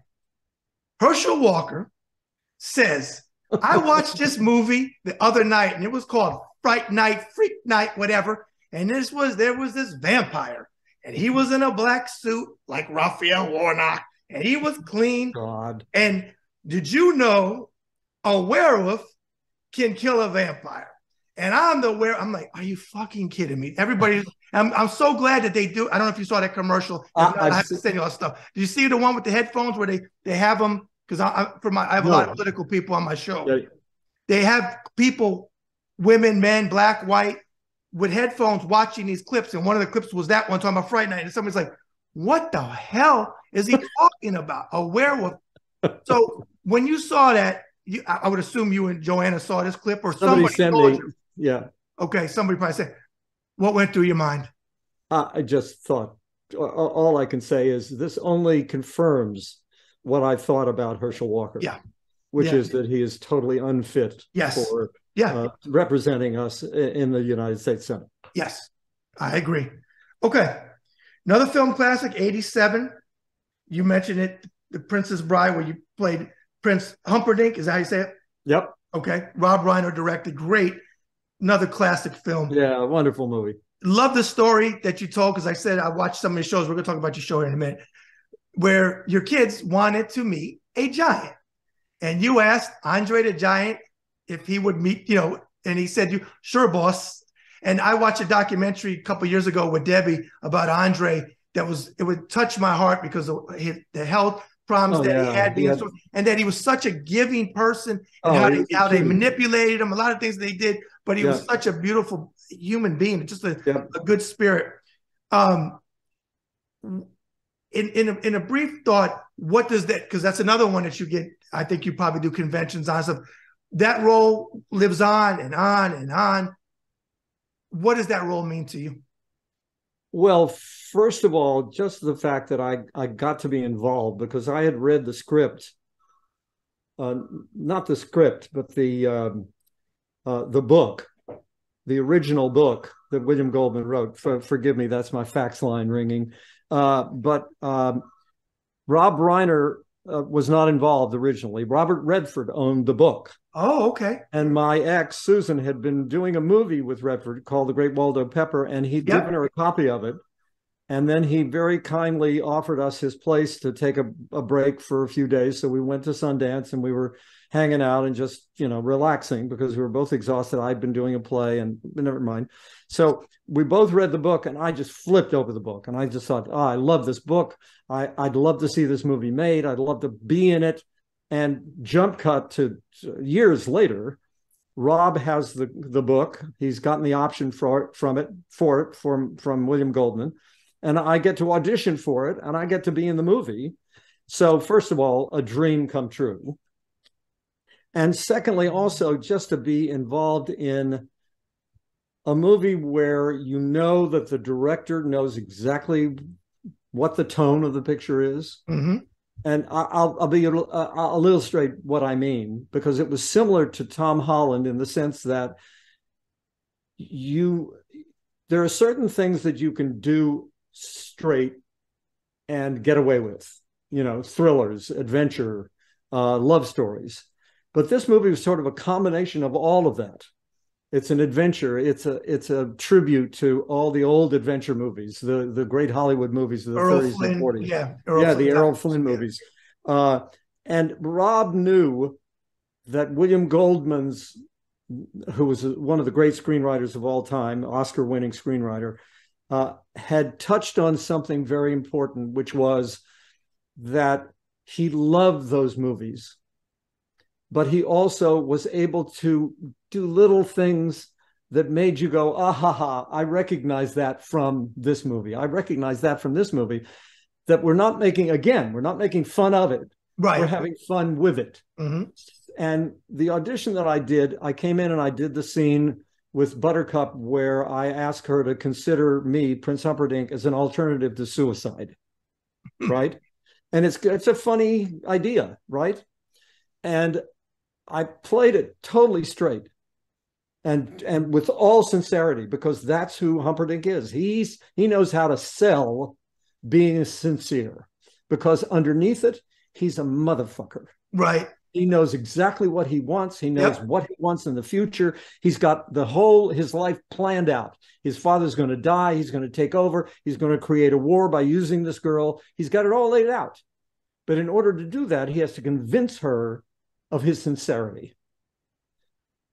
And when I finished the scene, Rob burst out in laughter because I didn't play the comedy. The comedy takes care of itself. Mm-hmm. Comedy is serious business, in other words. That's the catchphrase for that movie, really. And so the experience of making it was really great fun. We were, again, laughing a lot off camera. We had a great time. The location was beautiful. We were up in the central Midlands of England shooting for a couple of months. Then we were in London shooting for a couple of months. And I'm still close to a number of the members of the cast, particularly Carrie Elwes. You've had him on your show, yeah. Yeah, Carrie and I are really good friends, and in fact, Carrie did my podcast, and I've got Carol Kane coming up. Okay. So it was a great experience. Okay. Yeah, lovely people. No doubt. One other role I got to mention because it's so tied to you. You did the voice work. Blockbuster movie 1993, The Nightmare Before Christmas, where you did the voice of Jack Skellington. Yeah. First thing I thought when I saw that credit, that when you did speech in college, did that help you when you did voiceover work? I mean, is that an assumption or? Yeah, to a certain extent. I mean, you're always, when you're working when you're taking acting courses, you always got to do voice work. Right. And it's something I've always been aware of. I also sing, or at least I did. I haven't sung much recently, but I've done Broadway musicals, and so vocal production is important. But again, you're playing a character, and even if it's a highly less than realistic, as is the case with The Nightmare Before Christmas, you're still playing human qualities, and so that's the sort of through line for that show. Okay. And you mentioned that it wasn't on the sheet, but I'm going to go there since you said Broadway musicals. I interviewed Hal Linden 2 years ago. Oh, and Hal, you did the Rothschilds recently. You did the Rothschilds. Yeah. And God bless him. I just talked to his agent, Andrew Howard, and he said, Al's in Kansas doing a play. He's 91 years old. God bless him. Still looks great. I know his wife passed away a couple of years ago. We talked about it on the show, sadly. Right. And he was doing a play, Two Jews Talking, with Bernie Kopell from The Love Boat. Yeah. Okay. He did it here in New York as well. Okay. Yeah, I would have loved to see it. I saw him do an interview. And I want to just mention that I had him on the show, and the Rothschilds. One quick memory of the Rothschilds for you. I saw some still pictures of you, and you were very young. What was it like working on the Rothschilds? Well, it was my first Broadway show. Again, talk about family. I'm still in touch with all of the guys who were the brothers, the Rothschild sons. Okay.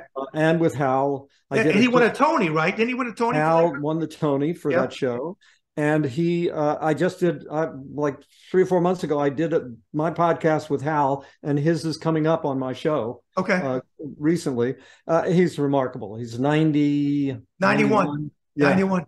And still out there. Yeah. He was doing a one-man show for years in his 80s. And you know, Chris, he sings, because I was listening to Seriously Sinatra on my XM radio, and Moon River came on, and because we talked about him singing. Yeah. I had a clip of him singing when he was on I don't know if it was the Karen Carpenter show. No, Carol Burnett. He was on Carol Burnett. He had a nice voice. All right. I always come across what I call a chestnut interesting fact. And it touched me because another tie-in with my father is your wife's father, God rest his soul, was the late Monty Hall. Yeah. And no exaggeration. I don't say things that I don't mean. Let's Make a Deal was my favorite of all time. Used to watch it with my dad. Show. I hate that I'm not going to knock Wayne Brady or anybody, but I always most of the time like the originals. Very, Well, very few times you could, but Monty was just special. In fact, I don't know why you'd have to ask Joanna for sure. I even was Googling for some reason. I don't know if he was roasted on the Dean Martin roast, but for some reason I recall, and I could be wrong, that he was on the panel on the dais of some Dean Martin roast back in the 70s. But for the younger viewers, again, you have to go to YouTube for the younger viewers that may not know the name. yeah. An icon, just an icon in game shows. Oh, do you have a funny or touching story about your father-in-law? Like I said, God rest his soul. Well, essentially just that I had lost my father in the 80s, late 80s. My dad was relatively old when my mother had me, and he was 92 when he died. And so when Joanna and I moved to LA after the debacle of Nick and Nora, a show that we did together, a Broadway show that we did together that was a massive failure. Are you cheating, Chris? Excuse me to interrupt you. That's my next question to talk about. Somebody sent me all your questions. No, they didn't. I'm kidding, folks. Right. Go ahead. Go ahead. Joanna and I did a show together, and that's when we fell in love. And we've been together ever since, by the way. That was 1991, and we're 30 some years in, and happier than ever, by the way. Yep. And so I got to know her parents, Monty and Marilyn, really well. And they became, and my mom had passed away as well. And I got to know them really well. And they were like my surrogate parents. You know, they loved me. I loved them. Spent a lot of time at their house, sitting around the table with them. Monty, one of the smartest, actually, and Marilyn as well. She was a producer, Emmy Award-winning producer. And Monty was one of the smartest human beings around, but funny, great storyteller, raconteur, par excellence. You know, Joanna knows many more of the stories than I do, but he was an extraordinary man. Well, Chris, what was that he did, the Monty Hall, something question or experiment or something with his name attached to it? I forget what it's called, but it has to do with the probabilities of the three choices. Yeah. The three doors. Okay. And it became known by mathematicians as the Monty Hall question or problem. I'm not sure. Right, exactly. right. Yeah. Okay. Like I said, my next question was, and I'm still going to ask it. So because I'm a fan of the Thin Man series going back to the 30s with William Powell and Myrna Loy. And then even in the late 50s with Phyllis Kirk and Peter Lawford from the Rat Pack, they did a TV show for 2 years. So you and Joanna, you said that's how you met. I don't care that it bombed. It's still that's besides the point. Right. What was it like working on it? With obviously you fell in love, so that's a great thing. But doing that, because there's a lot of history with the Thin Man, as you know. Yeah. Well, probably the great mistake that was made originally was a hubris of Arthur Lawrence, who wrote, conceived of it, and directed it. Right. He wrote the book.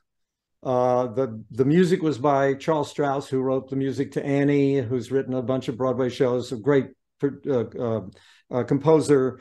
Richard Maltby wrote the lyrics, and Arthur Lawrence wrote the book and also directed it.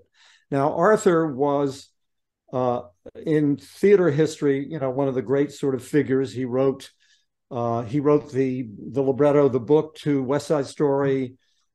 He wrote also the screenplay for The Way We Were, a bunch of other movies, librettos for other Broadway shows. He was a Broadway legend. Mm-hmm. And just ask him, right? But Arthur had a fatal flaw, which was he thought he couldn't make any mistakes. And the mistake he made was turning Nick and Nora, the Thin Man, into a musical. It was too convoluted. It was an odd kind of show. There were personality conflicts between him and the music and the lyricist, the composer and the lyricist. And Arthur was the 500-pound gorilla who couldn't be told anything. And so we were in the midst of this looming disaster of like one of the, if not the most expensive Broadway musical in history up to that time. Now they're much more expensive. And it was not a great experience, but it was worth it because Joanna and I met and fell in love. And there you go. We came out of it. Out of a negative comes a positive. Yeah, exactly. That's exactly. a mitzvah. It's a mitzvah, as we say. Yeah. One other thing I want to talk about because it touched me and it a parallel that we have. You said another clip you talked about in an interview, the importance of local acting theaters that teach students. And I was blessed to train with the Emmy Award-winning acting teacher at a theater in Alexandria, Virginia, called the Little Theater of Alexandria. If you and Joanne are ever there in Alexandria, please go over there because you'll love this old theater. It's gorgeous. I kind of remember, is it old enough that when I was in school in the 60s in Washington, it would have been there? I bet, I'm sure it was. I'll have to ask my acting teacher, Emmy Award, when his name was Michael J. Baker. I'd have to ask Mike, but I'm sure it was. It's a very old building. Yeah, because I sold paperback books when I was in graduate school to put myself through school. And part of my route was I did, Maryland, the Maryland suburbs, and also the DC suburbs, so the Virginia suburbs. So I was in Arlington a lot and Alexandria. Yep. Okay. And it rings a bell. There you go. So what I want to ask you off of that talking point is you told the interviewer how important, and it resonated with me because I actually want to add in schools too, curriculum, arts is so important for children, whether they're straight, whether they're gay, whether they're white, Absolutely. black, or different, to get lost in a role or open up or whatever it is. And I learned that in acting class, to let yourself go. And you know this better than me because you've had an amazing career. But if you could send with funding for the arts, because under Trump, we know, I always bring this up, because there's people in Hollywood, not that many, but some of them that fucking forgot that there was no Kennedy Center honors under Trump's 4 years of his presidency. He cut the funding for arts, but they forgot that shit. They want to rewrite the narrative because he didn't want anything to do with Hollywood because most of Hollywood shunned him. Be a petulant child and screw the arts, which I'm totally against. You had other Republican presidents, whether you like him or not. Bush, Kennedy Center honors, he was there. You don't have to like his politics, but he didn't cut it. So if you could send a message to elected officials, whether they're Republicans or Democrats, about funding to the arts, like local theaters and in school, I don't know exactly how that works with the funding or grants, what would be the one thing you would send to politicians watching this show? You cannot have a fully rounded experience growing up without some mode of self-expression being part of your education.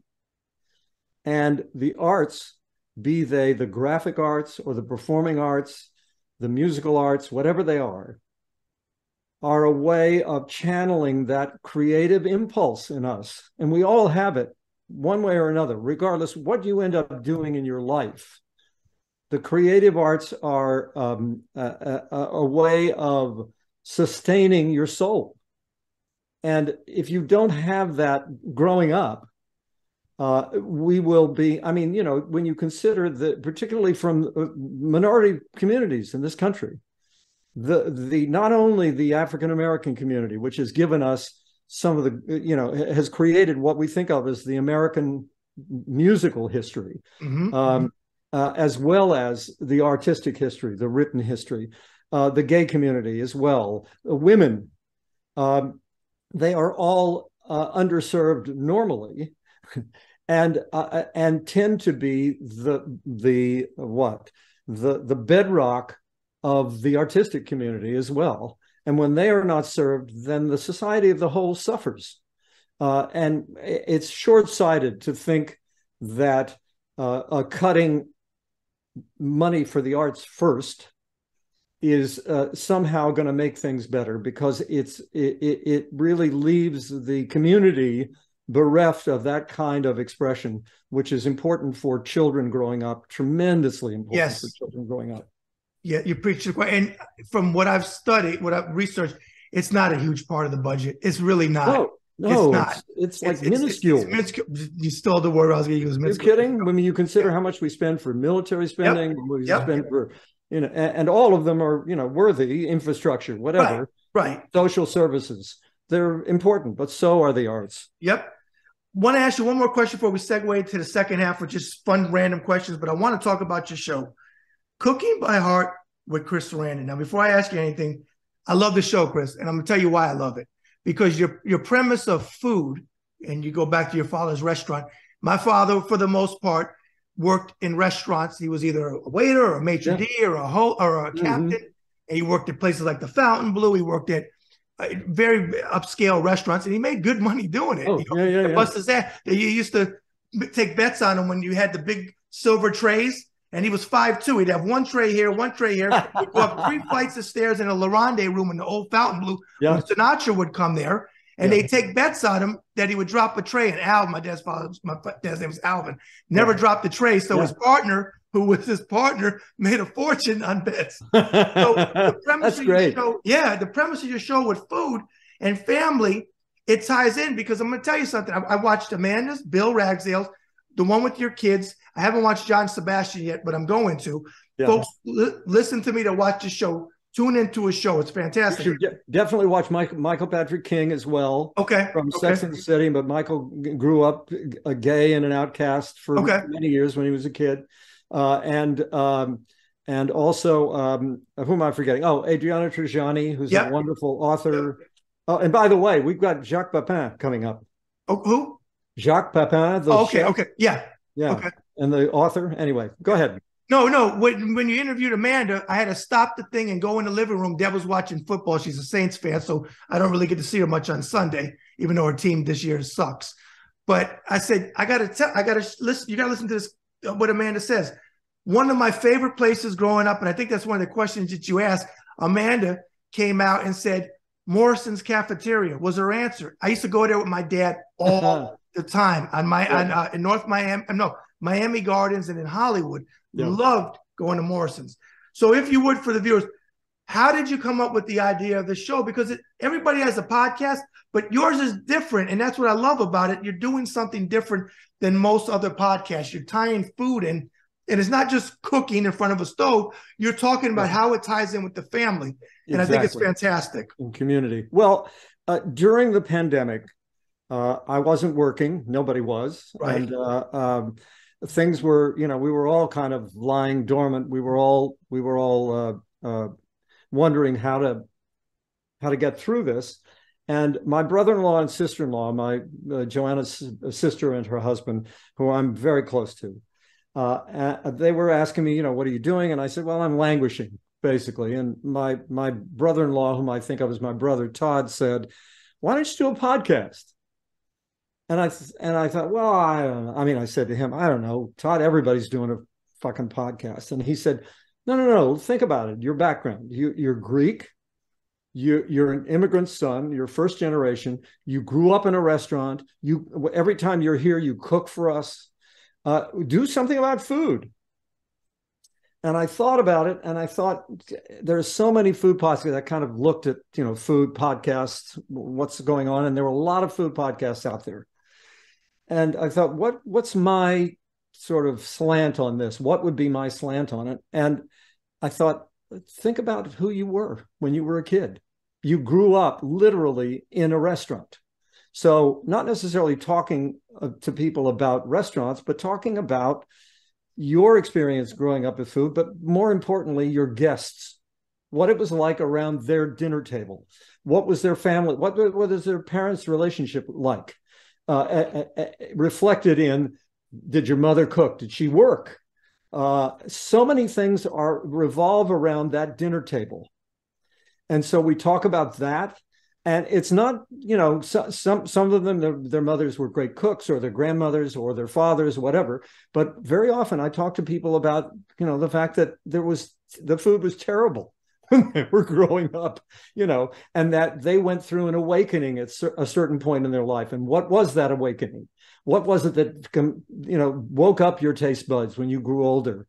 And it becomes as much about the people and the stories attached to those memories than just about the food. Although the show is about the food, and every guest gives me a recipe that I put up on my website so that people can access that, something that they attached to when they were kids. And we all have that experience. I've never talked to anybody who, when I said, tell me about when you grow, I'm not talking about the podcast, just in real life. Yeah. When I tell them what it's about, they go, oh, God, yes, I remember when I was a kid, and they start spilling out stories. and you know, in compliment to you as well. Like I said, I watched several of your shows. I've been doing this a long time, interviews in print, and then almost 10 years doing a show now. Interviews via not Zoom. Zoom came up because of COVID. I used to be in person, but I like it better like this. It opens up the world to me. But you're a good listener, Chris, because I watch you with your guests and you let them talk. And I'm not going to name names, but there's big hosts out there. I'm not here to bash people, but I will say this because I've been in this business a long time. If they're comedians or whatever, you tell a story and you're a good storyteller. If you weren't, I have to figure out a way to, you know, I let my guests go. Sometimes I have to cut in. Most of the time, you know, and you know this, you have to put a break in there somewhere. But when you got someone telling a good story, let them fucking tell the story. You don't have to. And a lot of hosts one up their guests, which drives me nuts. And a lot of my guests, which they always tell me off the record, you know, or even on the record, hey, I enjoyed it because it's not a one up. You see a lot of hosts, they got to be, if you tell a joke, they got to be funnier. If you got a story about you and Joanna went here, they got a story, they went there. You know, it doesn't tie in. So you're a good listener. And you the things that you're asking the people, it resonates with them because you get them to open up because it's not your normal everyday thing that you're asking. So, like I said, I'm a big fan of your show. At the end, thank you. You're quite welcome. At the end, I'm going to have you plug all your social media. Okay. What I'm going to do now is I want to segue. These are random, fun, off the top of your head. There's no right or wrong questions that I ask. So the first one is, what is your favorite genre of movies? Well, that's a good question because I don't really have a genre so much as I do probably a time period. My favorite time period of particularly Hollywood movies is the 30s, late 30s into the 40s, the golden years, the studio years. I'm a big fan of TCM. I watch a lot of their movies. But I'm also a foreign movie fan as well. I'm a big fan of particular directors, David Lean, Great Expectations, Carol Reed, Hobson's Choice, John Ford. What a great movie. Isn't that a great movie? Love it. Nobody knows it. With Charles Lawton, right? Yeah, Charles Lawton, John Mills. Yeah, great movie. Yeah, Carol Reed, the director. Yes. And also the great American directors, John Ford, How Green Was My Valley, The Searchers. I could go on and on. Essentially, it's watching the great artists ply their trade in usually unsupervised environments, because these were all giants who were in very sort of constrained environments. A lot of these directors in the 30s and 40s, you know, they had very tight budgets. There was kind of movies they could make, but working within that, they created works of genius. Yeah. Oh, I agree. And it still happens today. There's some great movies being made today by, you know, people like Scorsese and some of the more contemporary. Oh, I agree. This is a tough question. So I say favorite movie, but I'll add this part. I know that's kind of tough. What's a movie you could put in? I was almost going to say VCR. I'm dating myself here. That you could put in and watch over and over again, and it never gets old. Well, interestingly, that you mentioned this, I just got from the Criterion collection, because I have a lot of Criterion movies, the old classic foreign movies and American movies. I have just ordered a bunch of copies of a movie called Babette's Feast. Okay. It's a movie that was made in Scandinavia by a French director with a leading woman who's French, but it's hard to describe. At any rate, it's about a woman who makes a meal for the people she works for, and she has won money. She's won this big award of money so she can leave. She doesn't have to be a servant, not indentured, but she doesn't have to work for these people anymore. But she spends all the money on the people that she works for, making them a magnificent meal. And that's all the movie's about. Okay. But it is, and I'm talking about it, and I'm going to start to cry, because it's an extraordinary tribute to the human spirit. And I just bought copies of it for my kids and my stepson, Aaron, who wrote the theme music for Cooking by Heart. Okay. Okay. That lead-in music and Yeah. the Oh, yeah. I know intro it. and the Yeah. With the outro cup. music. With the cup. Yes. That's his instrumental track. Okay. Just because it's about food, but it's also about community and about love. What year? What year was it made? I think it was made in the maybe 70s. Okay. I'm I'm not gonna sure. have to I'm look not it up. sure. Actually, I will look it up. Okay. Babette's Feast, it's Okay. called. And also Hobson's Choice and How Green Was My Valley. Oh, Roddy McDowell. Yeah, but also talk about a movie that makes your heart go boom, boom, boom, boom, boom. Absolutely. Yeah. Absolutely. Do you have a favorite TV show? And it can be of any era or any time.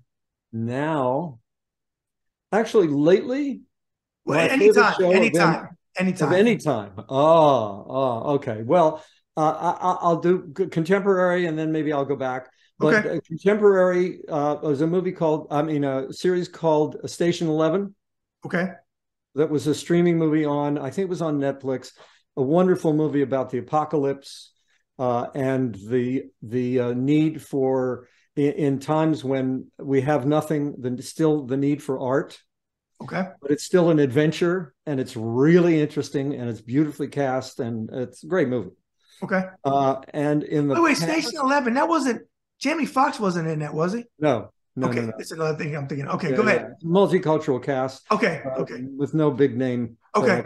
Of. And back in the day would be Back in the day, your show of shows: Sid Caesar, love him. Imogene Coca, Yeah, Howard Morris, Carl Reiner, the writers' room in that series. Woody Allen, Mel Woody Brooks. Allen, Mel Brooks, Neil Simon, Yes, Larry Gelbart. yes, yes. And when I was a kid, it was my favorite television show. Yeah. Show. Okay. You love it, love it. Sid was hilarious. Did you ever see My Favorite Year?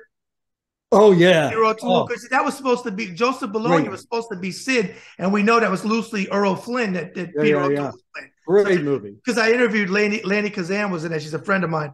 Oh and, yeah, and she was in that. And you made me think of that movie. Fabulous movie. Yeah, it and was. Peter O'Toole is heavenly. Yeah. Oh, definitely. Do you have a favorite? This is a tough one, I know. Favorite musical band? Favorite musical band? Yes. I would have to say a combination. Okay. Of let's see, Steely Dan, early on, Little Richard. I was in a rock and roll band when I was in high school. Okay. So we played a lot of covers, and we covered the Everly Brothers. I gotta name them. Okay. Everly Brothers, Elvis, Little Richard, Jerry Lee Lewis. That was the era when I was a kid, when we were playing that music. But more contemporary or less, it's not, Steely Dan goes back a little way, but that's probably the band that I identify with most. Maybe them and I can't think. Anyway. Okay. Yeah. If they were to make a movie about your life, would you like to see cast in a role? If you had creative control to say it. I have no idea who would play me, because I don't know that my life has been that interesting. So I disagree.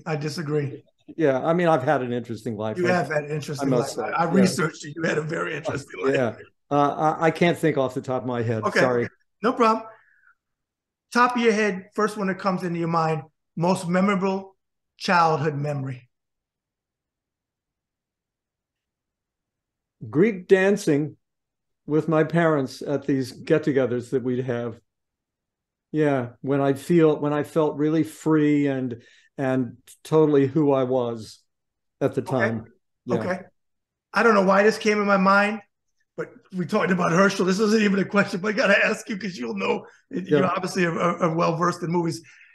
The original Werewolf with Lon Chaney Jr., his mother, was she supposed to be, was she Greek? Was the character, I can't think of her name, the actor, Maria something. Do you remember her? She had the big earrings. I think she was Russian. Russian. Okay. I couldn't remember. I know who you're talking about. Maria Spinskaya. Is that that was her name? Yeah. Loved her. Okay. Yeah. Do you have a favorite noise or sound you like to hear? Sound of laughter. Okay. particularly children's laughter. My grandchildren, that sound is it's heavenly. Okay. Yeah. Flip that. Least favorite noise or sound.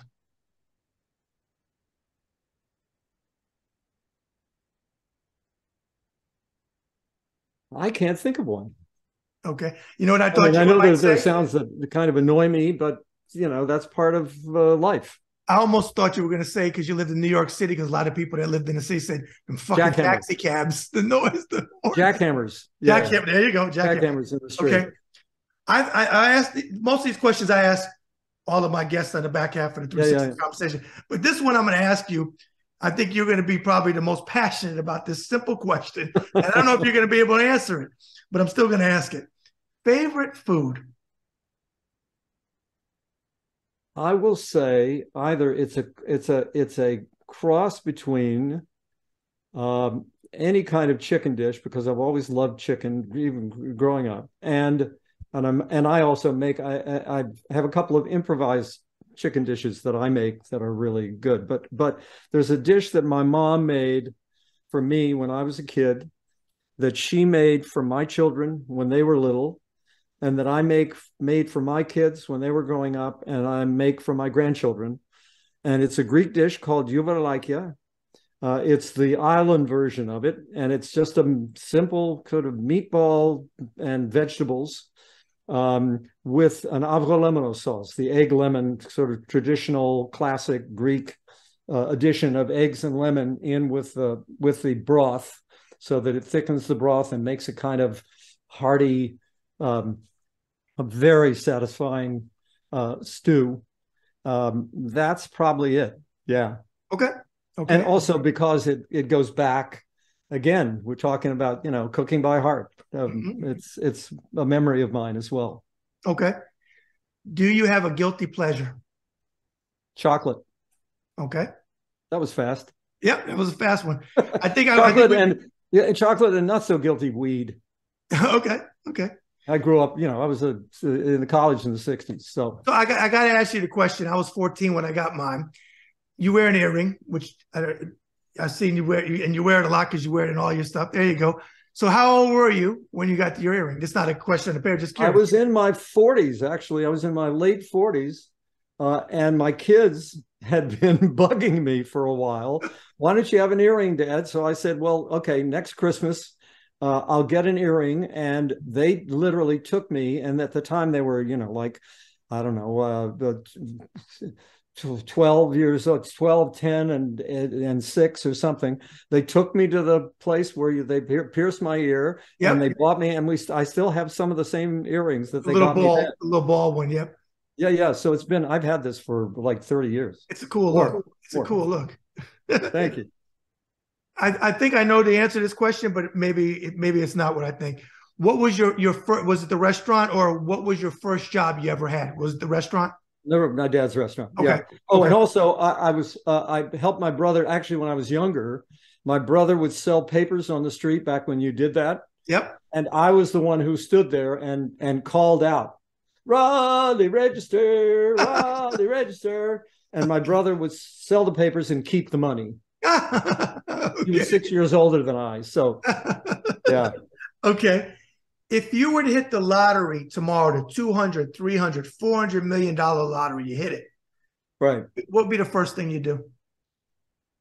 The first thing I would do was start a foundation to distribute the money in various areas. There are organizations that my wife and I give to that we're very, we feel very strongly about. God's Love We Deliver, Broadway Cares, Equity Fights AIDS, which I think is another organization named now, an organization called Heifer, which buys animals for people in third world countries to use to further themselves in their lives. An organization called Finca, which makes small business loans to people in third world countries. So I distribute a lot of the money to those organizations through the foundation. And also I'd give my kids some money so that they could relax a little bit, because they all work hard. And I'd like them to have a little more, sense of being comfortable in their lives. Okay. Favorite vacation destination? Greece. I knew you were going to say Greece. Okay. We just came back. We did Greece this summer. Cool. Yeah, with kids and the grandchildren. We had a great time. Okay. Chris, if you could meet one person from any time in history, dead or alive, from any walk of life, who would you like to meet? And what would either be some things you like to talk about or a question for them or whatever? It could be any time. Socrates. Okay. And I just follow him around and listen. Okay. With everything we discussed today during our 360 conversation, if you had to sum yourself up in a few thoughts as a human being, what would you say? Well, this kind of goes back to something you said earlier about how I thought I was full of myself. The fact is that, and you lauded me for saying that these people made me an offer and I owed them the courtesy of, that's the way I was brought up. And I still am thankful to my parents for giving me those values of appreciating that other people have worked hard, and that if I'm in any way involved with them, be they working with them or fans, that they deserve my attention and my my non-judgment as to whatever their motives are for wanting to converse with me. So I guess you'd say I'm a product of my history, as we all are, that I have loyalty, that I work hard. I was brought up to work, and I still work hard, and that I'm an empathic, loving person, and that I'm flawed, that I have flaws just like everybody else. Okay. I got to laud you again because you made me think of another clip that I watch a lot of clips to do this show. That's why I said I love doing research on people because that's great. You're to be congratulated. I find people fascinating. I mean, it goes back to my father. And curious. Yeah, curious. absolutely. Yeah. I watched you in a clip. It was probably at a Comic-Con or whatever one of those cons are called. And it was one for a little boy asked you, he got up and he was nervous. And the grandfather and the father and you came out. And I appreciated the way you talked to him because I've met most of the stars I've met are boxing when I was in the boxing world. Beautiful human beings, but every once in a while you run across an asshole and it's someone you're like, wow, I had a totally different, I thought you were, and they're not who you think they are. Yeah. But that's okay. George Kennedy and I had this conversation one time. He was a beautiful man to me. Oh, George was great. I worked with him a couple times. I interviewed him over the phone in print. But the little boy was asking about the Nightmare Before Christmas, and you explained it because of copyright or whatever, you weren't allowed to do the voice or whatever it was. But the way I was touched because the way you talked to him, because I've seen people talk to, especially children, very badly, and it's a child fan is different than an adult fan. Yeah. Though I appreciate what you're saying. We respect our fans, but a child is different. You could do something to a child, the most minute thing, and he may remember that for years and years and years. Absolutely. And the way you talked to him, and you said no, but you said something to him, and he lit up like a Christmas tree. You were sitting on the dais, or you had like the director chairs. So I laud you, and I know what you said is true because I've seen you do it in clips at these different things that I research you on. The final question I want to ask you, and I actually changed this question. You're the first person I'm ever going to ask this particular question, and I'm going to keep it in my 360s. I used to always end on, finally, what is the saying you live your life by? But I want to switch it up because my show is all about moving humanity forward. So what I want to ask you is, on the closing question is, what is your message or hope for humanity?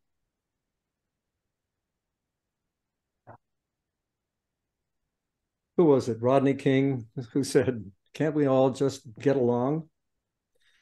And particularly in a divisive time like this, when when people are, on their soapboxes with their own personal agenda, that there has to be a way for us to listen to each other and to appreciate other points of view without it's becoming weaponized. And I try as much as I can, even though I'm not a practicing Christian in the sense that I don't go to church a lot. I have a very keen appreciation, having played the part at one point, for Jesus's messages, which are old messages. They're not just from, the do unto others as you would have them do unto you is from the Old Testament as well. And that's the message that I try to live by, Okay. Be a good neighbor. I'd be remiss if I didn't say this off of what you just said.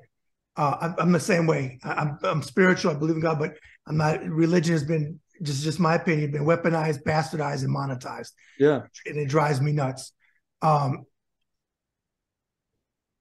Sad to say, I agree with you. I wish that we could, but yeah, the percentage that travels with Trump and backs Trump unequivocally, no matter how much evil he does. I say this, and I'm not being funny. Some people laugh at this, but I'm being dead serious. If Jesus were to come back now and his 30% of whatever it is number in this country, that's not going to, they showed you who they were. Trump showed you people that we were like, holy shit, these are our neighbors. I never knew you were like this to this extent. I have a cousin. Yeah. Who I was very close to, who I can't talk to anymore. Right. And his brother has disowned him. Yeah. Basically I believe it. I can't do this anymore. I believe it. I believe what you said. If Jesus were to come back and they would go to Trump, diehard MAGA, and they'd say, we're going to crucify Jesus Christ or Donald Trump. It's not a punchline, even though I know people think I'm trying to be funny, but I'm not. Yeah. Jesus is going 0 for 2. He's going to get crucified. He's going to get, I know it's kind of funny, but I'm actually being serious. But he is, because they think he's Jesus. Yeah. They think he's God. So to your point, I feel the same way. But unfortunately, there's a segment that I don't know forever. I don't think we're ever going to get there with him. No, and it's some point, I would be remiss if I didn't say that back to your talk. No, you're absolutely right. This is a kind of quixotic wish of mine. Right. And it's my wish too. It's my wish too. Because, I wish that we could be like this. Okay, what I would like you to do before we close out is for the viewers, if you would, go ahead and plug all your show, all your social media platforms. Oh, okay. Well, I have to actually look at times because I don't, I have somebody who does this for me because I don't know how to deal with social media. But I'm on I'm on Instagram. I'm the official Chris Sarandon on Instagram. I'm Chris Sarandon, I think. Let me look it up. I'm not sure. On Facebook, I am just Chris Sarandon. Check out Chris Sarandon on Facebook. I am on chrissarandon.com, by the way. I have my own website, and that's where you can find all the links to my podcast, Cooking by Heart, which is on Apple Music, Amazon, Spotify, almost all the platforms, plus all the videos, because we shoot video as well as audio, are all on YouTube. Okay. And I've had some wonderful guests, Michael Patrick King, Adriana Trigiani. I have Ken Page coming up, who was Oogie Boogie in Tim Burton's The Nightmare Before Christmas. I have Jacques Pepin coming up sometime later, a wonderful comedian named Greg Proops, the Fright Night gang, Tom Holland, all the cast from Fright Night. Hal Linden's coming up. Can't wait to see it. Wonderful. You just had John Sebastian. You just had John Sebastian. John Sebastian is now on the side. Just went on. Yep. A fabulous actor from L.A. Law named Michael Tucker, who's a gourmet cook and tells amazing stories about growing up around food, and also about having dinner with Julia Child, and he tells great stories. Okay. So And coming up, Carol Kane at some point will be on the show, another author named Jane Green. We have a wonderful lineup. So I hope you guys will just join me at chrissarandon.com and listen to my podcast. It seems that Brad is a big fan. I am a big fan. And he's on Twitter, and his Twitter is @Sarandon_Chris. Oh, thank you. Yes, that's your Twitter until Elon Musk kicks you off because he's such a jackass, petulant child. Right. And what do you have my Facebook handle there? No, Facebook I don't have. Okay. I'm not on Facebook Folks anymore. can find it. Yeah, I've got a bunch of followers on Facebook. All right, what I want to do is I want to close out with a couple thoughts, and I want to give you the microphone to completely close out. So as I said earlier, my show is all about moving humanity forward. And you've taken your God-given talent, whatever your beliefs are, your beliefs, but you took what was given to you, obviously instilled in you from your parents. I'm talking to you today. I can relate. My father, God rest his soul, loyalty, all these things that you talked about, I got them all from my father too. And fans love your performances. They're going to remember them way before you depart the earth and wherever we go, hopefully up. Yeah, right. Right. They're going to remember these roles because your dedication to them made them smile, made them laugh, made them cry, made them whatever it was, you touched them. And when you touch people, for me, especially with the arts, you're moving humanity forward. We didn't get into a lot of politics today, but I know from looking at Twitter feed, there's some stuff. I know where you are on I call you on the right side of history. And I make my interviews about the guests, but if you want to see someone that's really outspoken, go look at his wife's Twitter feed, because Joanna don't play on her tweets. She pulls no punches. I don't know if you look at her Twitter feed. I don't know how much you're on Twitter, but I've looked at her stuff. I'm not much on Twitter, but Joanna's she's an amazing writer and a commentator. She's extraordinary. Right. And she's also on the right side of history because and all I can say is ditto to what Joanna says. Absolutely. Yeah, exactly. So I thank you for moving humanity forward. I thank you for taking the time today. I thank you for caring about your fans, because without the fans of all this stuff, we're nothing. And people that forget that, if they don't buy the tickets or they don't do these things, we don't continue the things that we do. So I appreciate you. If I just briefly, 100. I'm appearing at the Steel City Comic-Con next weekend, not this coming weekend, but the following. I think it's December 9th through the 12th, 11th. At any rate, Pittsburgh. Two weekends from now. If you come to Chicago, which we're only 45 minutes from, you got to let me know. Oh, I will come over. We'll do dinner. Yeah. I missed Chicago this year, but hopefully I'll be there next year. Okay, great. What I want to do now is give you back the microphone. You close out with anything you want to say. Well, just if they're fans of any of the work that I've done in my life, I just want to thank you, and those of you who follow me on any of the social media. I'm with you. I'm particularly appreciative of fans' dedication, not only to particular artists, but to the arts in general. So just keep hoping and put your support behind the arts, because they're very important in everybody's life. Yours, mine, everyone's. And God bless you all. Okay. Well, on that note, again, thank you for coming on. Enjoy the rest of your day, and hopefully we'll have some things to talk about in the future. Absolutely. I'd love it. Okay. Thank you, Brad. Okay. Take care. Hey, folks, that's another episode of the Bad Brad Berkwitt Show on the Ringside Report web TV channel. Actor Chris Sarandon. Knew he was going to be a great guest. A lot of research went into that show to do our 360 conversation. Fascinating career, fascinating life, fascinating man. So make sure you subscribe to the channel. Retweet it if you're on Twitter. All right, leave your comments below the video. I always personally respond. And remember, folks, every act of kindness is a little love we leave behind. Bad Brad out. Thank you for watching the Bad Brad Berkwitt Show. Please follow, subscribe, leave comments, forget about it, and move humanity forward.